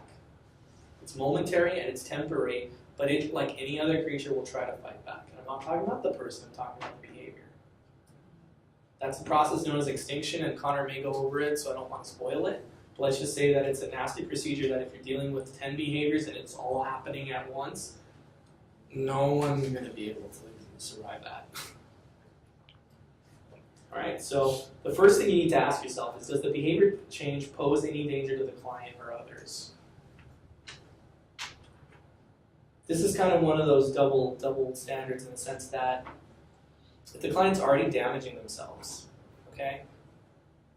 There are times where you can use the old electric shock thing. There's actually a place in Massachusetts that still does that. Not common practice. but it's strictly for individuals who have behaviors that, were they not getting shocked, were they not getting starved, were they not getting incidents like that, they would blind themselves, chew out their tongues, scrape out their bodily organs. These are people with behaviors that are so layered and so aggravated because of so much history of negligence of addressing those behaviors that yes, we do need to go there. The other thing that you need to look at is how many opportunities will a person have to use the new behavior. So if you're going to get rid of a behavior, all right, but it's a very infrequent one, and you're going to replace it with a new behavior, that's not going to be a behavior that's going to stick very easily. Because reinforcement, especially in the beginning, needs to be coming a lot. And if it's not, well, behavior change isn't going to last. They'll fall back into their old habits. You have to make sure that whatever behavior change you implement in there has such a degree of reinforcement to it that it's able to outweigh whatever reinforcement they were getting for their other behavior. Their other behavior was being reinforced, that's why it exists. So their screaming behavior, their tantrum behavior, whatever behavior they had was being reinforced. Whatever you introduce as a replacement has to surpass that, or else it's not going to stick. And they're going to fall back to their old ways because there was more reinforcement there. Next thing is looking at how long-standing the problem behavior has been there. If it's been there for a long time, it's going to be hard, but you need to get in there and you need to fix it. Oh, can I back up to the one before you just said? How many opportunities? Yeah, if let's say you're working with a kid, Mhm. and he or she throws a tantrum to get a toy. Okay. Okay. Parents give them the toy. How much of your job is training the parents as well? Because the parents have to respond to this new behavior in order for the behavior to become, profitable, for lack of a better term. Absolutely correct. I had a friend who worked at a group home in Tennessee, and he'd have these, it was a boys' home, and he'd have these boys coming with aggression, tantrums. I mean, these were typically developing but very bad behaviors. He would come, and after about a month there, behaviors would be gone, be rehabilitated, go back home. They'd come back after 3 months because all the behaviors all came back again. Why? Because the parents weren't being trained. At the company I work at, that's one of the biggest things we state, is that to our parents, we're like, look, our therapists are going to come in here, we're going to work with your child maybe 10, maybe 20 hours a week, okay? But the rest of the time is yours. If you're not implementing what we are implementing, if you're not following the training that we're giving you in ABA, child's behaviors aren't going to change. You'll have small pockets of bliss when our therapists are there and the child is verbal and behaving well, and then we're going to go home and everything will go right back to the way it was. It's not a pill that you just pop and all of a sudden all the problems go away. It's a change to the way that the environment is. And so absolutely, Jerry, you have to tell the parents to do it, because if the therapist is doing that, the parents aren't following through on it. And there's a natural bent in that because the therapist doesn't have any history with the kid. Okay? So it's a new day with that therapist. So they're more likely to have their behavior changed with a therapist. With parents, oh no, I have a lot of years of experience in tantruming and getting what I want. So I'm not going to do your newfangled way of doing it. That's why usually we have 2 or 3 therapists working, not at the same time, on off days, because it creates something called generalization. Generalization is basically the principle where you take a behavior change and you generalize it either between different individuals or settings. So we also want it at school, not just at home. We want it not just with therapists, we want it with parents. Sometimes we want it in the community too. We don't want it just with brothers, we want it with friends in the community. So it's basically this bridge that we take, because without doing that, it goes away. And it leads to one of the myths of autism, which is known as revert. They revert. You ever heard of that? Oh, this kid reverted. You haven't heard about that, Keith? Oh yeah. It's right up there with one of the stereotypes. I don't know what happens with autism. Those kids, they knew things and then they just revert. Like you hear it commonly when you're dealing with the children that are like 2 and then all of a sudden their regression is another way of calling it. So they regress too. And so basically their food, their words and everything. Coincidentally, a lot of them also learn around that age to say no. And a lot of times, I think, that's a speculation. I don't know what's truly going on in the mind of a child with autism. But I know that if the parents stay hard and fast through that time, that regression definitely doesn't last, and it's not nearly as severe. I've worked with some kiddos who were diagnosed early and around 1.5, and sure enough, they had that point, and it was like, okay, something's going on here that we can't quite see, but we know that behavior is behavior no matter what's going on the inside, so let's challenge this. Sure enough, it was just a matter of just basically reasserting it.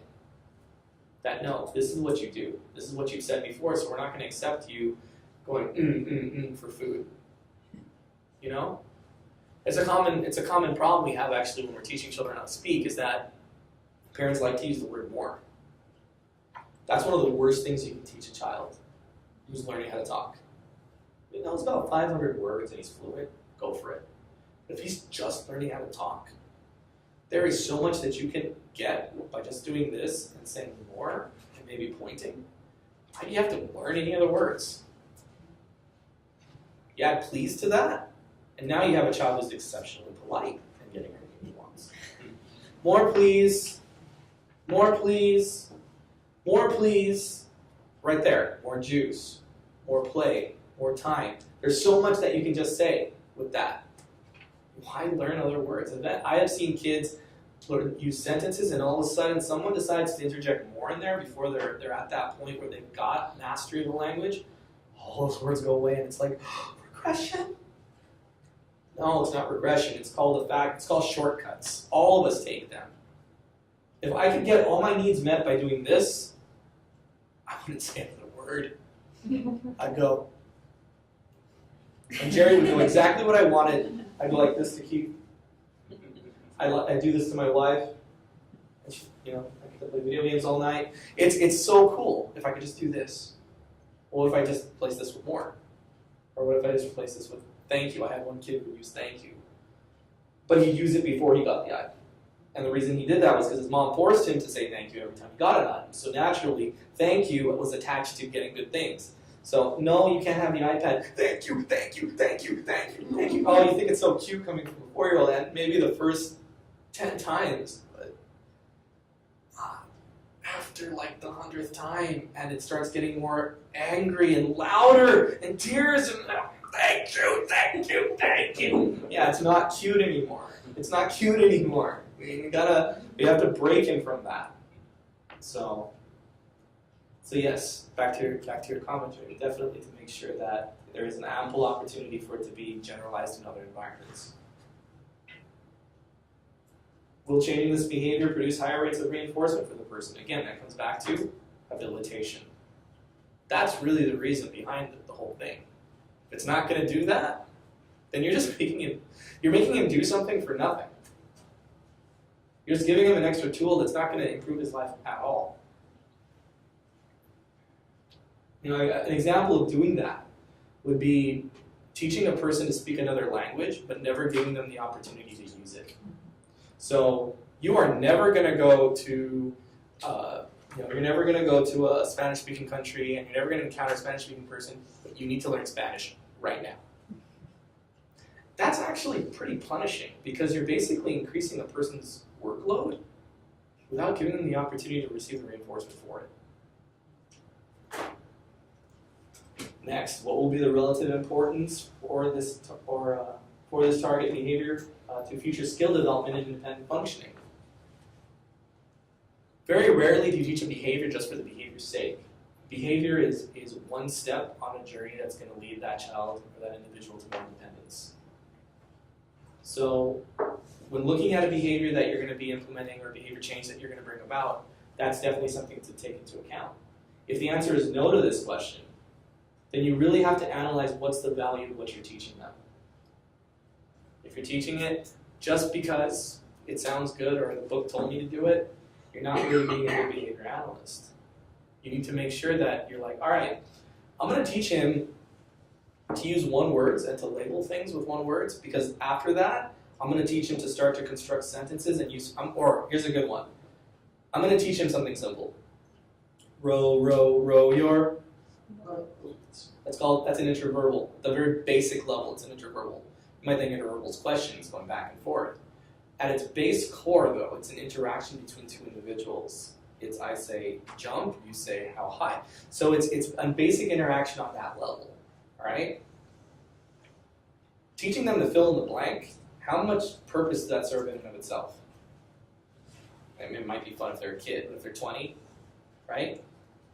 But if that skill is necessary, and it is, because without that skill, if you ask them, how's your day going? They're not going to be able to say, it's going good, how's yours? Because they haven't learned that back and forth yet. Well, then I think teaching them to fill in the blanks is pretty darn important. Yeah? So then that would be definitely a behavior change that you'd want to do because it's a stepping stone on the path. Will changing this behavior reduce negative or unwanted attention from others? I had a little 3-year-old, every time, he was verbal too. The kid had no excuse to do what he was doing except that he was reinforced by somebody. Working on him, asking for things with complete sentences. So he reaches for his juice, we interrupt it, we say, what do you want? Because that's the prompt saying, eventually we want him to just say, I want juice without that, but we're signaling him, okay, you can get juice, but that's not how you do it. He could say, I want juice, please. He has done it before. What does he do? You gotta bear in mind, this kid's 3, okay? He's not 30. He's 3, he's got big old Coke bottle glasses, he's mostly balding except for a little curly hair, got a little pot belly, he's wearing a wife beater. I mean, he's a funny looking little kid. The first time I saw it, I wasn't a BCB, so don't judge me, but I laughed. I mean, it looked really funny. My supervisor laughed too, so I don't feel bad about that, all right? But after days and weeks and months of that, no. I'm not going to allow that to keep happening, all right? So every time he would do that, I would just sit there looking at him doing that and say, what do you want? And he would go, I'd get more intense, of course, because behaviors fight to survive. I would keep staying silent and interjecting the prompt at certain intervals. Eventually he's like, I want juice, please. And I'm like, here's juice. Don't say good job, because I'm not going to say good job for that little outburst he had there. But he got rid of that pretty quick. That's definitely a behavior that would cause him to gain unwanted attention from others. Probably negative. Picture him being 14 or 15. Hello, welcome to Burger King. Can I take your order? Well, he's pointing at the number 5. The sad thing is, they would probably give him a number 5, right? Because, they would have been able to picture what he wanted and just to get him to shut up. But meanwhile, everyone around him would be like, whoa. Imagine him being 30, being 60. Saddest thing in the world was this 50-year-old that my colleague worked with, whose parent apparently gave up on him and had him in a room in the bottom of their house, handcuffed to a bedpost. He was 50. He was blind in this eye because he had been headbanging against the post. It had grown. The bone had layered. He couldn't walk. He didn't know how to sleep in a bed. He couldn't sleep in a bed. He had to sleep sitting down on the floor because of how many years he'd had to do that. I say those things because that's how desperate this world is when it comes to those kinds of individuals. They don't know how to help them. They don't know what's going on. They don't know what's wrong up here. Problem is they're looking for what's wrong up here. They're not looking for what's wrong around them. And if a person has the capabilities to access their environment around them, if it's physically available, and if with guidance we show them things that are appropriate and things that are not appropriate, they can find that path. But left to their own devices, I heard another thing really tragic is that there's a high rate of suicide for individuals. They're finding this out now. It happened when I was working with that 25-year-old. I found out. And I guess it made me feel, it was good that I heard it because it really fueled my zeal because my boss was telling me to give up on him because he was 25. neuroplasticity says that his brain is way too solidified to basically be able to absorb anything, so just give up on him. But then I remember reading the story on the news of this mom and son. It was a what do they call it? Suicide homicide. Yes. Where they basically she partook of a bleach cocktail with him. She didn't know what else to do, and in those days there really wasn't that much help. So another thing you need to look at is how likely is success in changing this target behavior. That's a hard question to ask. It's a really hard question to ask. I like to think that with enough resources, time being one of them, behavior change is always possible. The problem is we live in a world with finite resources. There was one kiddo that I'll never forget, who was 17, and we had to, I don't like to say it, but we had to kind of give up on him in the sense that my agency was not able to meet his needs. He was 17 years old. His brothers, he had 2 of them, their arms, they kind of look like mine, but that's like really not that big. That's the cat. They're not that big compared to what they had. They had scars of chunks of flesh that were pulled out of their arms because what they had to do twice a day was drag him into the house to change, for his mom to change his diaper, and then he would go back outside into the car because that's where he liked to live. That's where he liked to sleep, and that's all he liked to do. He liked to drive in the car or be chauffeured around in the car. If anyone stopped at a stop sign, he'd start to beat them upside the head. There was a lot of things going on in this house, and the conclusion my agency made, it was really over my head, was that we weren't equipped to basically be able to change this individual's behavior. They needed a much more restrictive environment than what we could have provided in the home. It's a little heartbreaking when you think about it, but what would have been some of the risks trying to work with a child like that you guys can think of? Probably harm to yourself. Harm to yourself. I also didn't tell you guys this, but he would tear out chunks of his own flesh too, so to himself as well. He would sleep in the car outside the house, so there was an obvious risk of him eventually what if the car was to be jacked? They lived in a pretty bad neighborhood. He would have been asleep in the back seat. No one would have known that. I can picture this whole scenario in my head where some thugs driving around with the car. He wakes up and all hell breaks loose and they crash and all sorts of. It's just a nasty situation. Sometimes the interventions that you want to implement can only be implemented in a very specific situation, and you're just not in a place where you can work on that. School is another big one too. There's a lot of behaviors that, given the right resources, given the right environment, you can affect a change. There's a lot of challenges in working in a school, in a classroom, that aren't present in working in the home environment. There's less operational control. You have 30 other kids in the classroom sometimes. You have administrators expecting certain results and things, pressures like that on you. It can be very difficult. So you need to ask yourself, is behavior change really likely here, or do I need to refer it and recommend it to another environment? You have an ethical obligation to yourself, to the field, to your colleagues, as well as to the client, to basically make sure that they're going to get the best services they can. And if you can't provide that, you need to own up to it.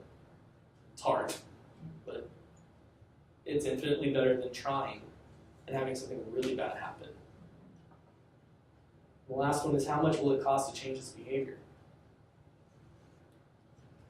It seems almost inhuman to put a price tag on recovery, but the fact of the matter is, some behavior change is so deeply rooted that without a mint of money, it's going to be impossible to really affect a change in a consistent behavior analytic manner.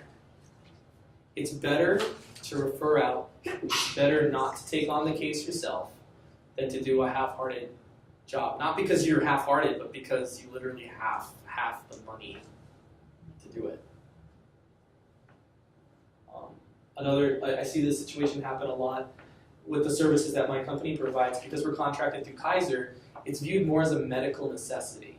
It's not viewed educationally. We don't touch academics. We only deal strictly with what is medically necessary to remediate or to rehabilitate. Because it's medically associated, there's a copay affiliated with it. So every time we come to the home, there's a copay incurred. It's been a huge headache, but it is what it is. It's coming with that whole insurance company basically funding the autism services. They get co-pays whenever we visit them. It's just the way life is. You have to collect a copay? We don't, Okay, but Kaiser does. okay. So looking at it like that, we get some parents that say, you know what? I can't afford to pay $60 a visit for 5 visits a week. I just want 2 days of therapy a week. That's all I can afford. Sometimes we have to make a tough call to say, you know what? That's not good enough. Because the services we implement are on the same level as like medicine. If you go to a doctor and the doctor tells you I need you to take medication 5 days a week, are you going to go to him and say, nah, I'm only going to take it 2 days? And you know, you're going to have to work with me on that. Chances are that doctor's going to say no, especially if you're dealing with an antibiotic, because an antibiotic, you become, the virus, bacteria you're dealing with will basically get stronger because of that, and you would be put in greater harm. The same is true of behavior services. You get in there just enough to kind of touch the behavior, to kind of affect some small change, and then there'll be a whole slew of inconsistency afterwards. You'll find through my classes and Connor's classes that a behavior that is dealt with inconsistently grows. It gets nourished. It gets strong. Some of the behaviors we're going to see in the videos today, some of them are probably actors. There's that one, right? Yeah. Probably an actor. But a lot of them are authentic. You have to realize, like what I told you, behavior is historical, so it's based on history of reinforcement. If it's based on a history of reinforcement, does a child come out of the grave out of the womb? We were talking about dead man's test. No, we were talking about the dead man's test. Okay. By the way, I mean, you'll get that in the video, but yeah, we're talking about the dead man's test. Sorry, that was so morbid. Yeah, okay. So looking at it that way, okay?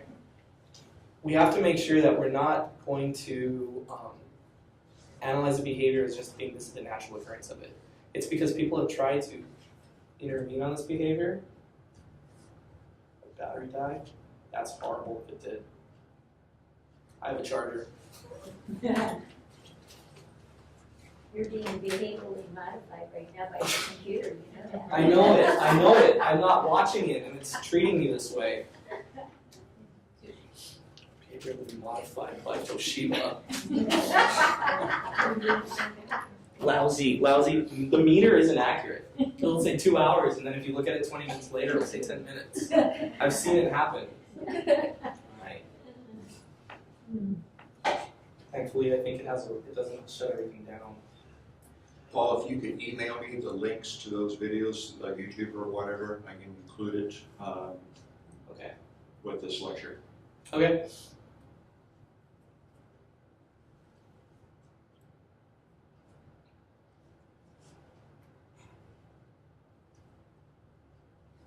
If that doesn't work, you can use my computer. It should work.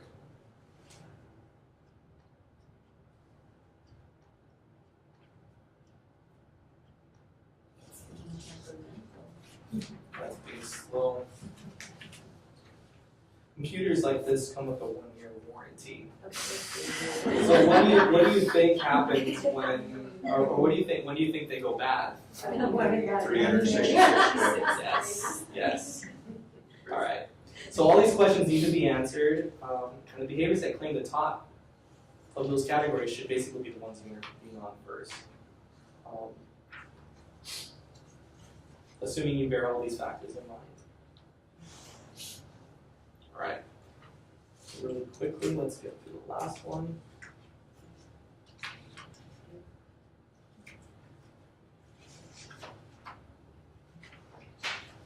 All right.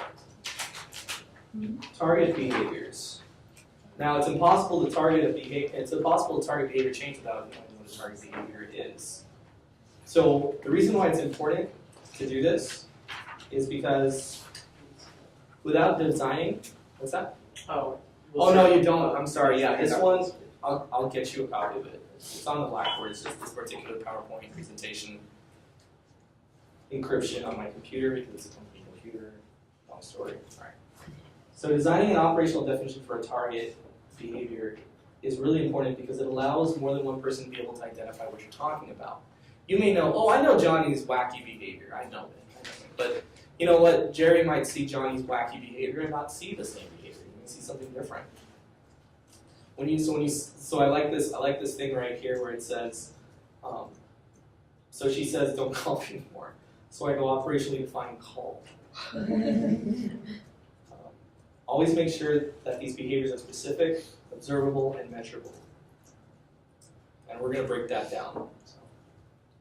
So there's two categories that you can define target behaviors under. One is function-based definition. You're basically going to be looking at what that behavior is accomplishing. So if hand flapping, throwing objects, and biting all evoke escape, then those are all escape behaviors. They all do the same thing. They all have the same effect on the environment. So we're categorizing that way. The other way we can do it is through topography-based definition. This is simply just looking at how the form and shape of the behavior looks, what it sounds like, what it smells like.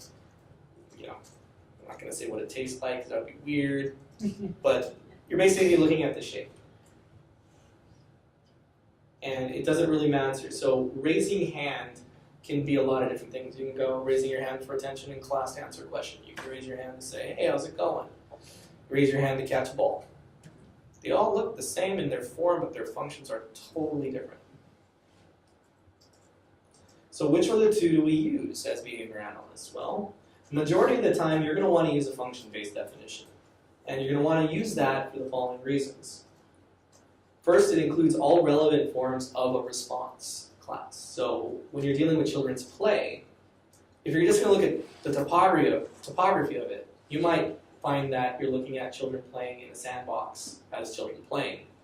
But what about the imaginary play that takes place outside the sandbox? That's still play. It functionally is, but you've omitted that.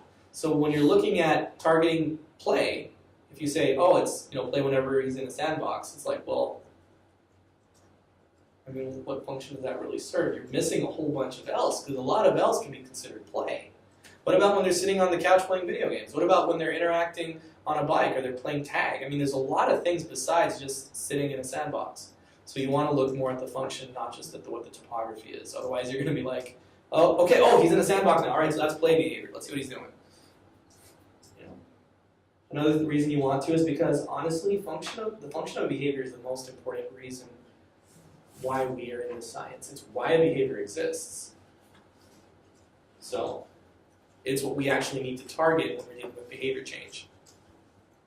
And oftentimes they're much simpler. I mean, because instead of having to describe specifics, so playing in a sandbox with pail and shovel, wearing blue and green shorts, shoes. I mean, having all these details about it, as well as just saying, yeah, they're playing.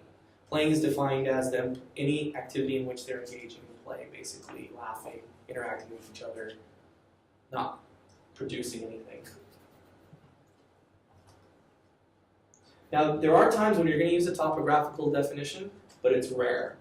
So if you don't have any way to really access the function of that behavior, to observe it, you have no choice but to go on what other people are saying behavior looks like or what you're seeing.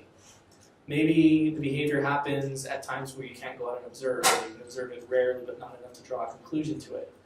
Then don't go and speculate what the function would be, stick with what you know.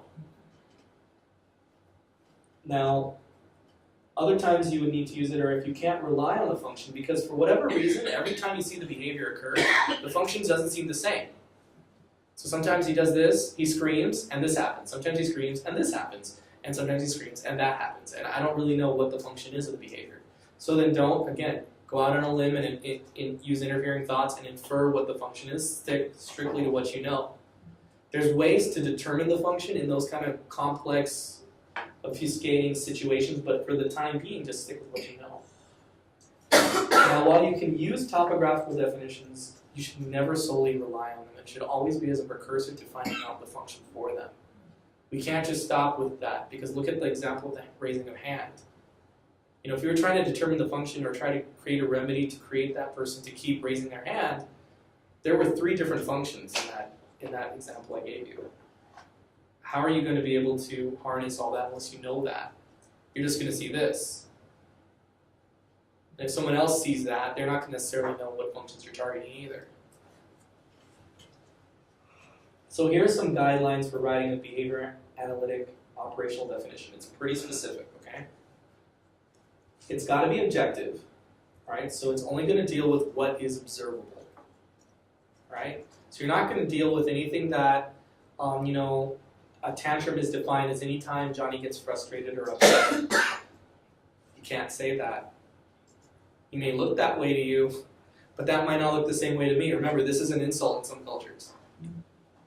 So just because it looks that way to you doesn't mean it looks that way to everybody else. It has to be observable so that if Dora sees it, if Jerry sees it, they come to a consensus that that's what's happening and they're not seeing two different things. It's got to be readable. It's got to be unambiguous and specific. Remember, specific, observable, measurable. This is just another way that the text describes those three things.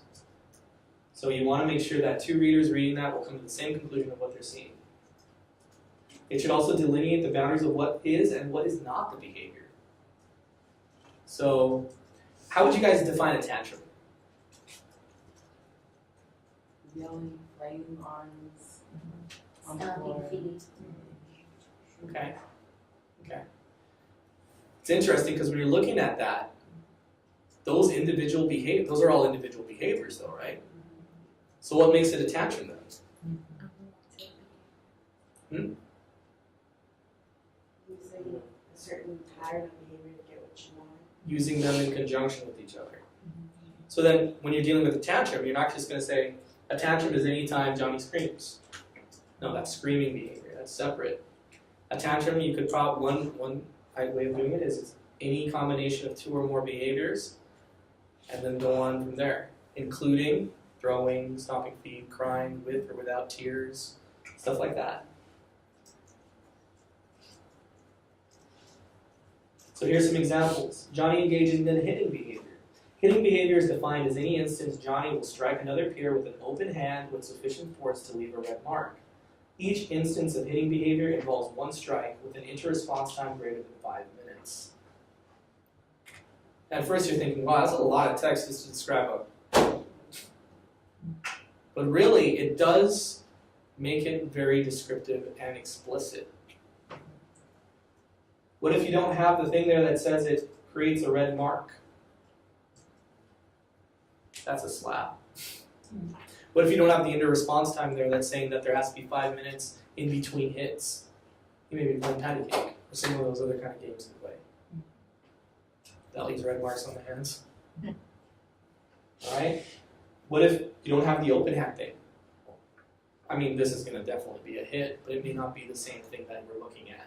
This may be something he does when he tantrums. And if you hit somebody when he's doing that, it's not the same as him seeking out someone and going. It's a different function. If it's a different behavior, chances are it's a different function. Maybe the same one, but you can't rule it out. You can't just say, oh, this is all just bad, aggressive behavior. Oh, no, because you know what? He may push somebody to get them to go away. He may hit somebody to get their toy. He may stomp on their feet to get their money. There may be a bunch of different things he's doing. Each of them has a little different function. And that is how you mediate it. You don't just say, oh, we're just going to replace all of that aggressive behavior with nice hands. No, it's not going to work that way. Because you can change behavior, but you can't change function. He wants something in that situation. All you can do is try to feed that want with something more acceptable. So here's another one. Johnny will engage in hand flapping behavior. Hand flapping is defined as Johnny waving both open hands up and down without contacting any surface with his hands.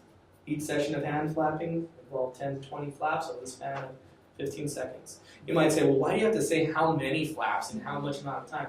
Well, that's actually to save you some time. Because instead of going like this and saying, oh, 1, 2, 3, 4, 5, 6, 7, 8, 9, 10. No.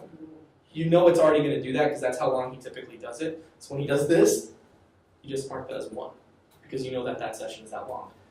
Another reason is, you put the contact with any surface because what's this? Right? Or what's this? Yeah. That's still not hand flapping. That's only once. So you need to be that specific so that anyone who's a random stranger comes and reads this thing, if they see him engaging, they're like, oh, that's that hand flapping thing I was hearing about. They're not going to go and say, yeah, that's hand flapping. No, I'm not going to get stuck with that. They're not going to look at this and go, eee, that's not hand flapping. Because chances are the person's not going to do it like this for 10 to 20 times. They may be doing, ew. That was like 3 or 4. We were talking about that culturally. Yeah. Yeah. Or it could be a gang step. Oh yeah, it could be. What about this? I mean, what is that? What is sharpening knives? I mean, I don't even know what that. All right. So now what we're gonna do is we're gonna look at some YouTube videos that are gonna make you want to leave the field.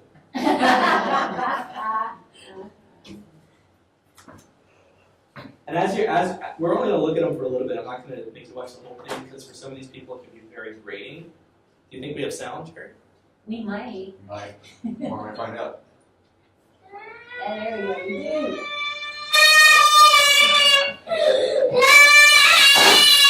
You can pick up that whole thing now. All right, I'll be right back. Josh, all I was asking you to do was pick up those 3 parts.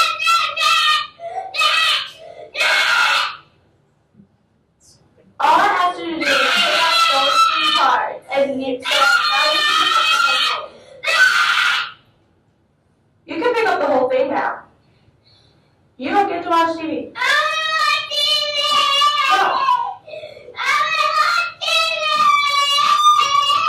Gosh, stop.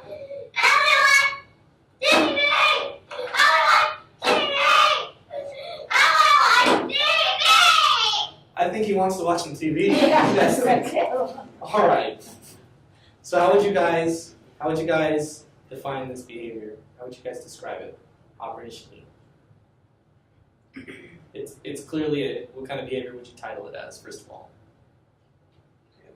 Tantrum's a good one. Why would you say tantrum? It's a combination of multiple behaviors. Thank you. It's late and you're listening. Okay. So how would you define those behaviors? Tantrum and let's just call him Johnny. I don't don't have anything against people named Johnny, but it's just a name that is rolled off the tongue. So Johnny engages in tantrum behavior. Tantrum behavior is defined as screaming, Throwing things on the floor. throwing things on the floor. Specifically, where they're being thrown is huge because you're just saying throwing. That He's doesn't not throwing it at people, he's throwing it on the floor. right because throwing at people may actually be a separate behavior, Exactly. a separate function. Okay, what else?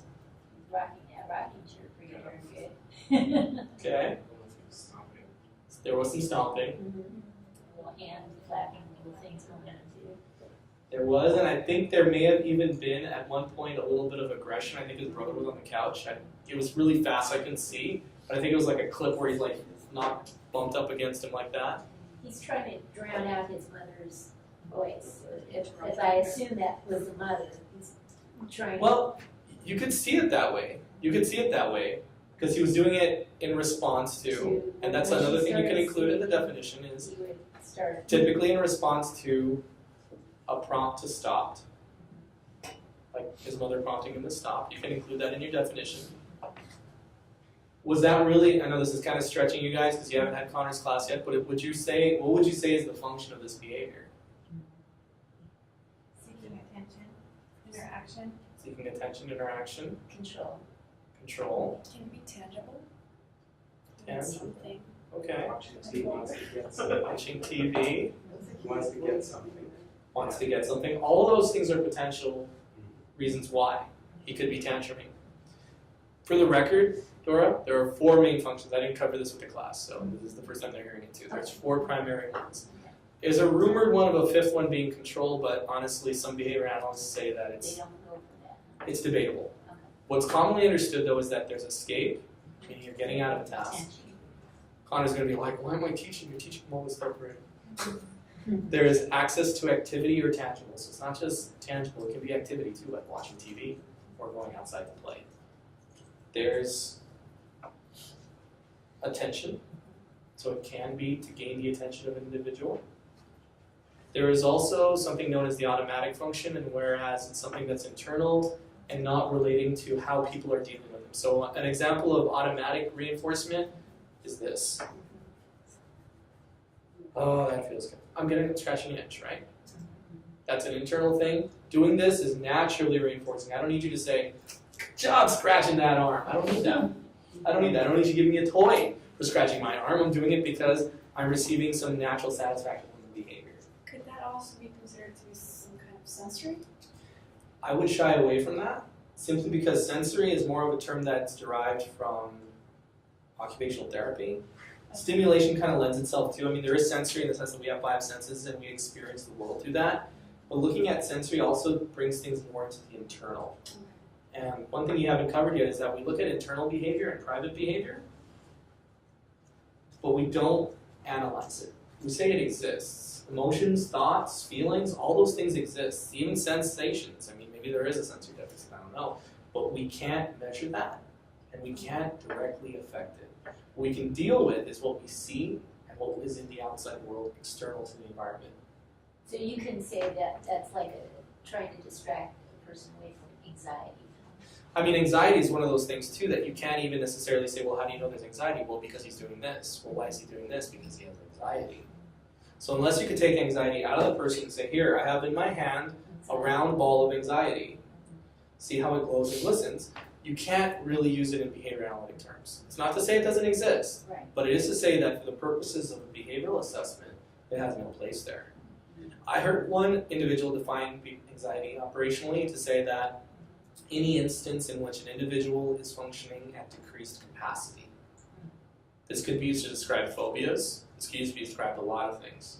So you are in an anxious state, and that's demonstrated by you not being able to perform 100%. Could be an example of stress too, I think. And basically removing that anxiety then would be training you to basically function at full capacity in the presence of that. So test anxiety. According to a behavior analyst, the best way to get rid of test anxiety is to continue testing. Maybe not at the same difficulty level, teaching them to achieve success through the testing, but definitely repeating it, not shying away from it. In psychology, it's like exposure therapy. I was just going to say that. There are similarities. It's a different tack, but there are definitely similarities. All right, that's where I got. Pinterest is awesome, by the way. Okay, now this one's just funny, but I couldn't find an aggression one, so. I don't know what he's saying.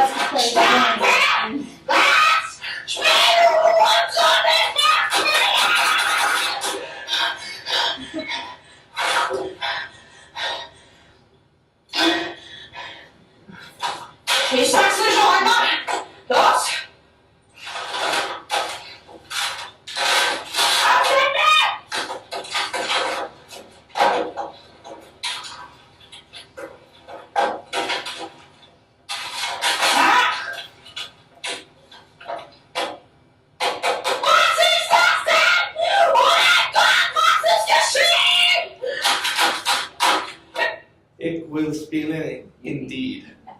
You can actually get it with the English translation. That would defeat the purpose, because sometimes behavior doesn't have words. Ah, gotcha. Sometimes the words can distract from us from what's actually happening That's too. a good point.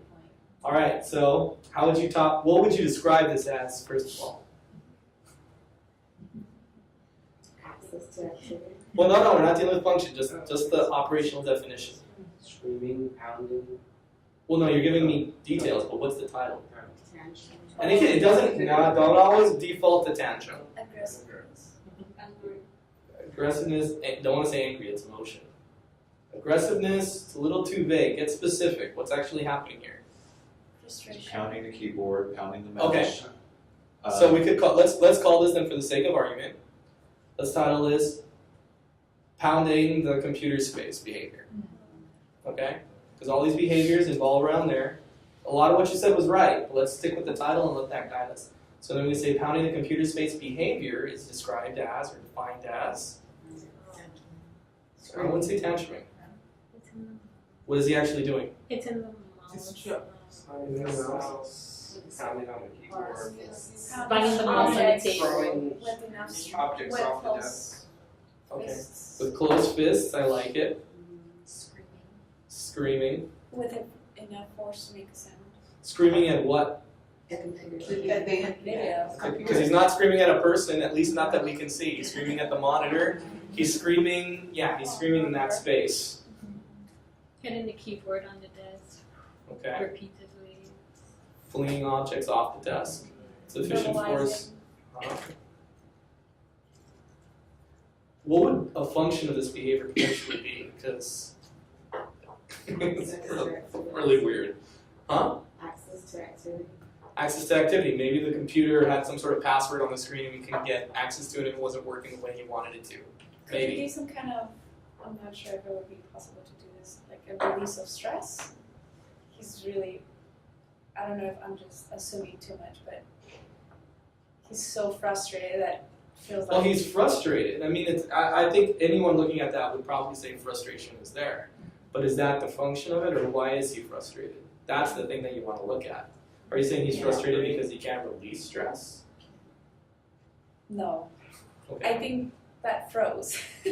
No, I paused it. No, the whatever he's trying to play. Oh, okay.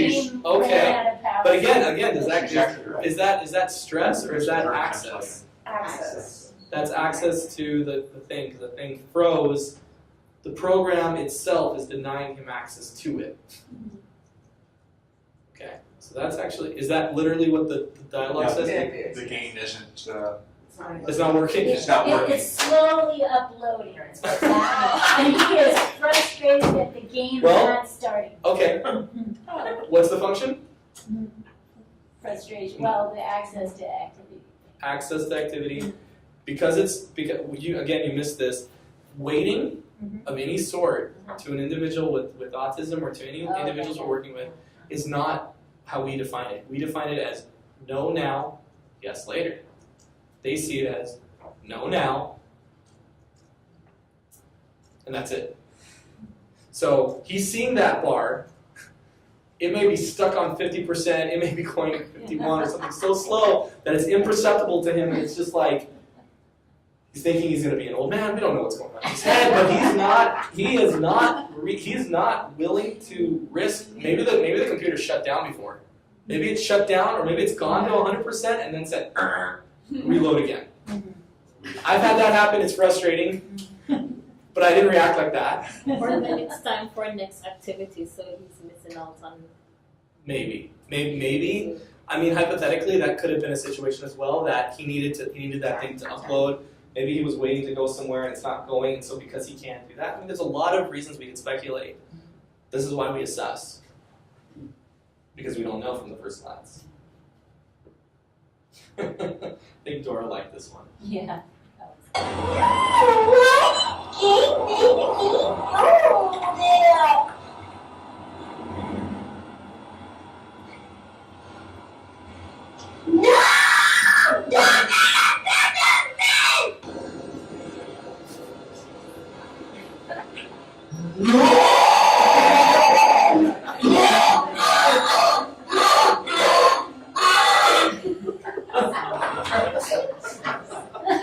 I'm sorry, I didn't mean to have that other part played, but it's just, alright. So he doesn't need a behavior analyst, he needs a priest. Alright, so we're dealing actually with two behaviors in this one. It looks similar, but there's two behaviors in this one. So what would you guys say is the first behavior? Playing the game. Playing the game and what? Okay. Did you guys hear what he was saying with the game? What did he say? Why is the game making me go here? Okay, so that first behavior is him basically, but he wasn't just saying, why is this big game making me go here? He's like, why is this game making me go here? Okay, well, I can't assume that feels good to say that because it certainly didn't. So why would a potential reason be why he has that behavior of whining like that when the game makes him go there? What do you think? Look at his past. Explain it from his past history. Maybe he loses each time. Okay. It takes him there. Okay, and then what? He'll start over maybe. Well, he makes that sound, and then what? Because remember, the sound would have to have a consequence to it that would make it desirable to repeat. Then he gets help. Maybe he gets help. Maybe older brother, maybe dad says, all right, son, I'll help you just quit whining. Ergo, the whining is reinforced by getting help. Instead of saying, Daddy, can you help me with this? He's like, which is like, give me that. There you go, leave me alone, don't say that. Okay, and then his other behavior was? Being aggressive towards the whoever is. Okay, well, would you call it aggression? How would you title it? Whining. Well, no, that was the first behavior, second behavior. Because there were two different ones. Upset. He was angry. He can't He use can't use emotion. angry. What did you observe him He do? was. What did he literally do? Yelling. Yeah. Yelling is a big one, right? Yelling is a big one. So how would you operationally define yelling in that situation? Blowing at the little tree. Okay. Voice. It's very specific conditions too. Remember, we're looking at conditions as well. So he's yelling. He's raising his He voice raised his voice when the camera was on him. when the camera was on him. Yeah. You could also do a similar operational definition for the game itself, and you say he would engage in whining behavior, which is basically modulating his tone of voice up and down in response to the game, taking him to a place that was non-preferred consistently. It's the consistency that really proves that that's what's happening. So if every time he's playing level 1-3 and he goes to that cave, he does that behavior, well, that's very important to note. It's important to note because what do you think you're going to do when you're remediating that behavior? He's going to go through that cave a lot. And he's going to stop whining.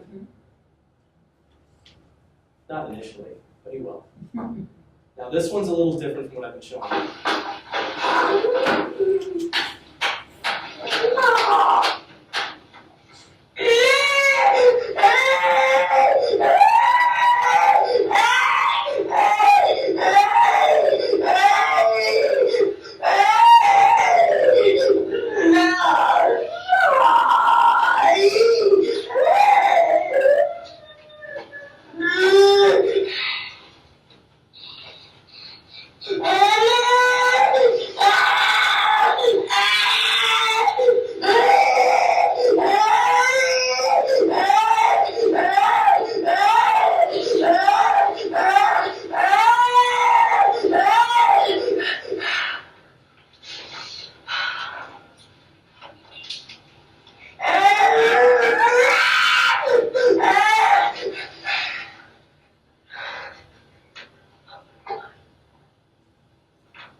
Okay, so that's a little intense.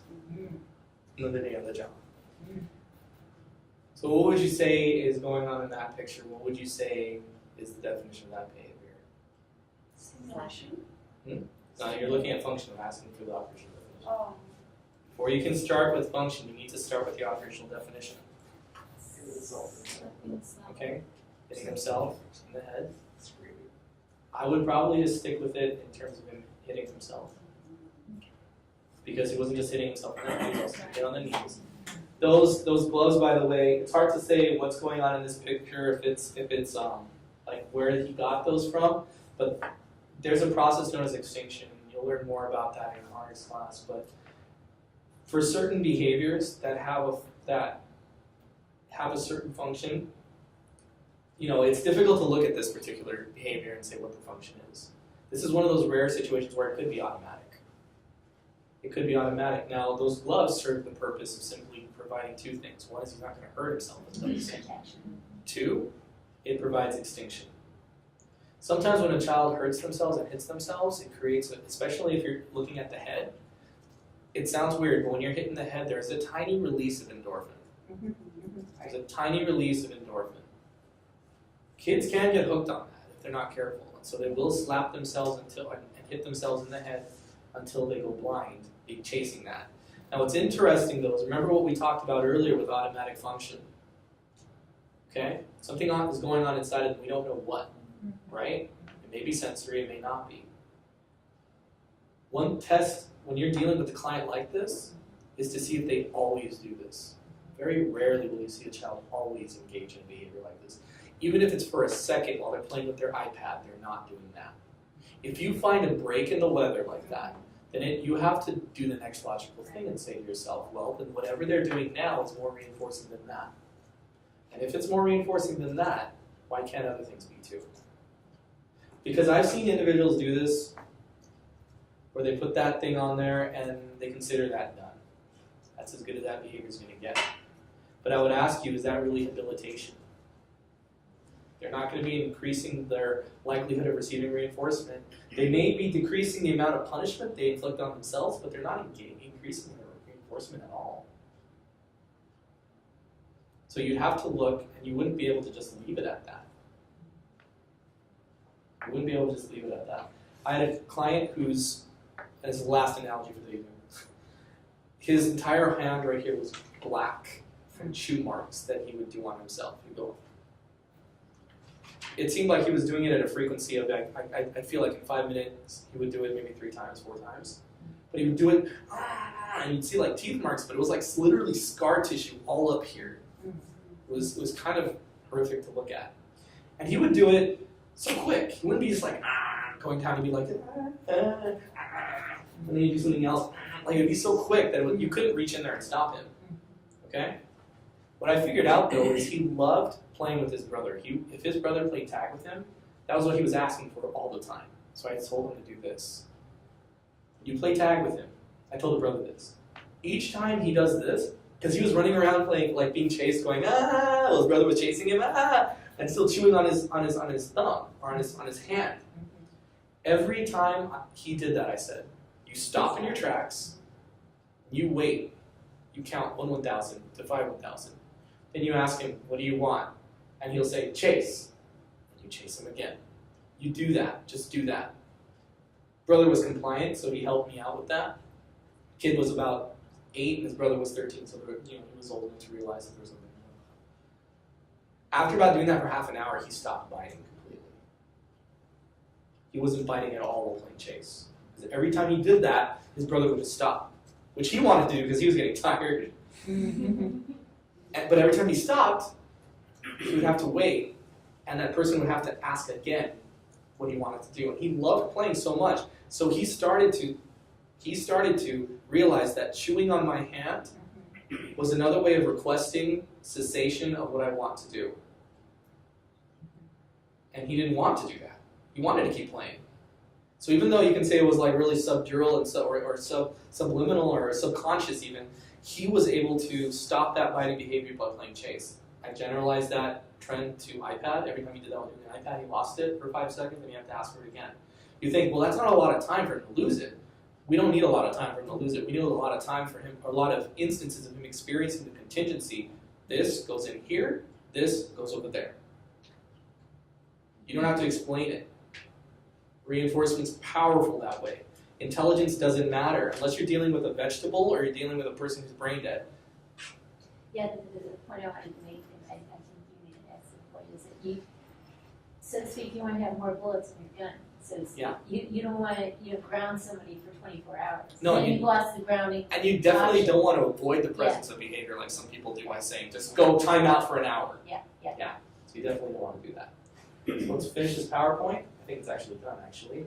Now, before we go, I wanted to leave you with something warm and fuzzy. I know Dora's going to love this. That's a cat. Yes.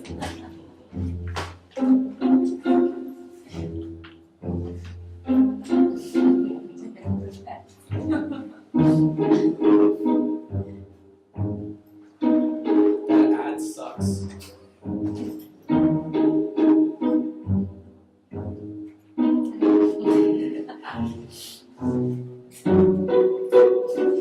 Okay, yeah, they're doing slow motion thing.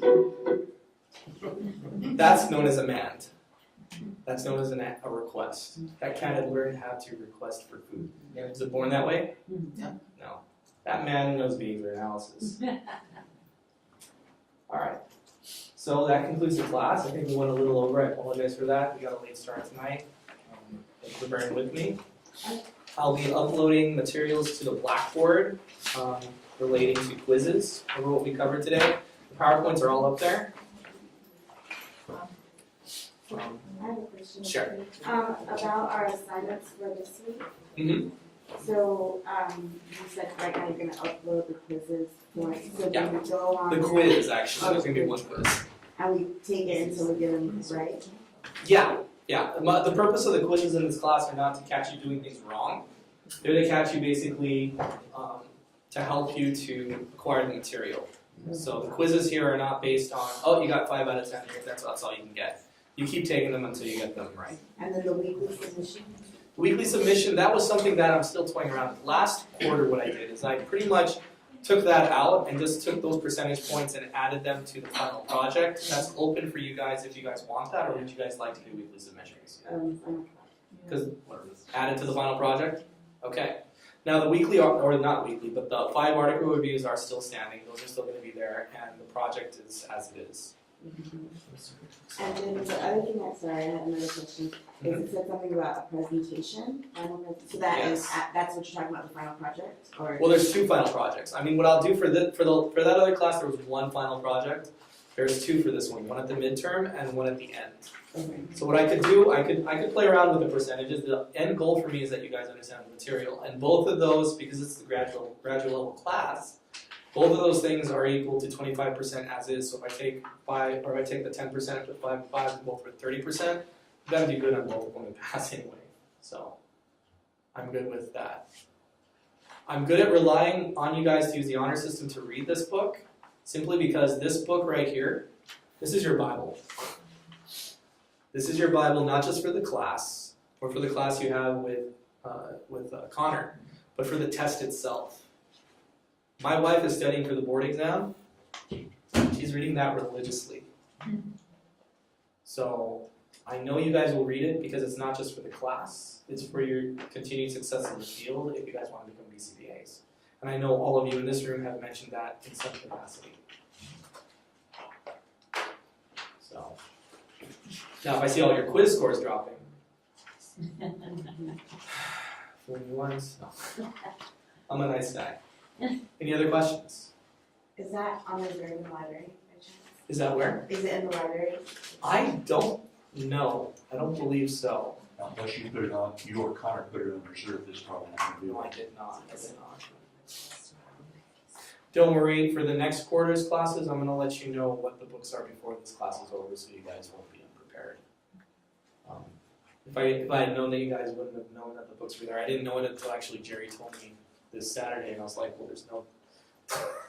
What am I going to tell you guys on Sunday? Make sure you get the book by Tuesday. What's needed for the reading? Because we have a book, we can make copies for people. Oh, it's in the syllabus. Okay. Yeah, it's in the syllabus. Okay. This week was chapter 3, I think next week is chapter 4. So it's really easy that way. Okay, so we'll make copies for everybody. Right, is it chapter 4? Is that okay? Yeah. Alright. Chapter 3. And so, yeah. So any questions? Class dismissed, if there's no questions.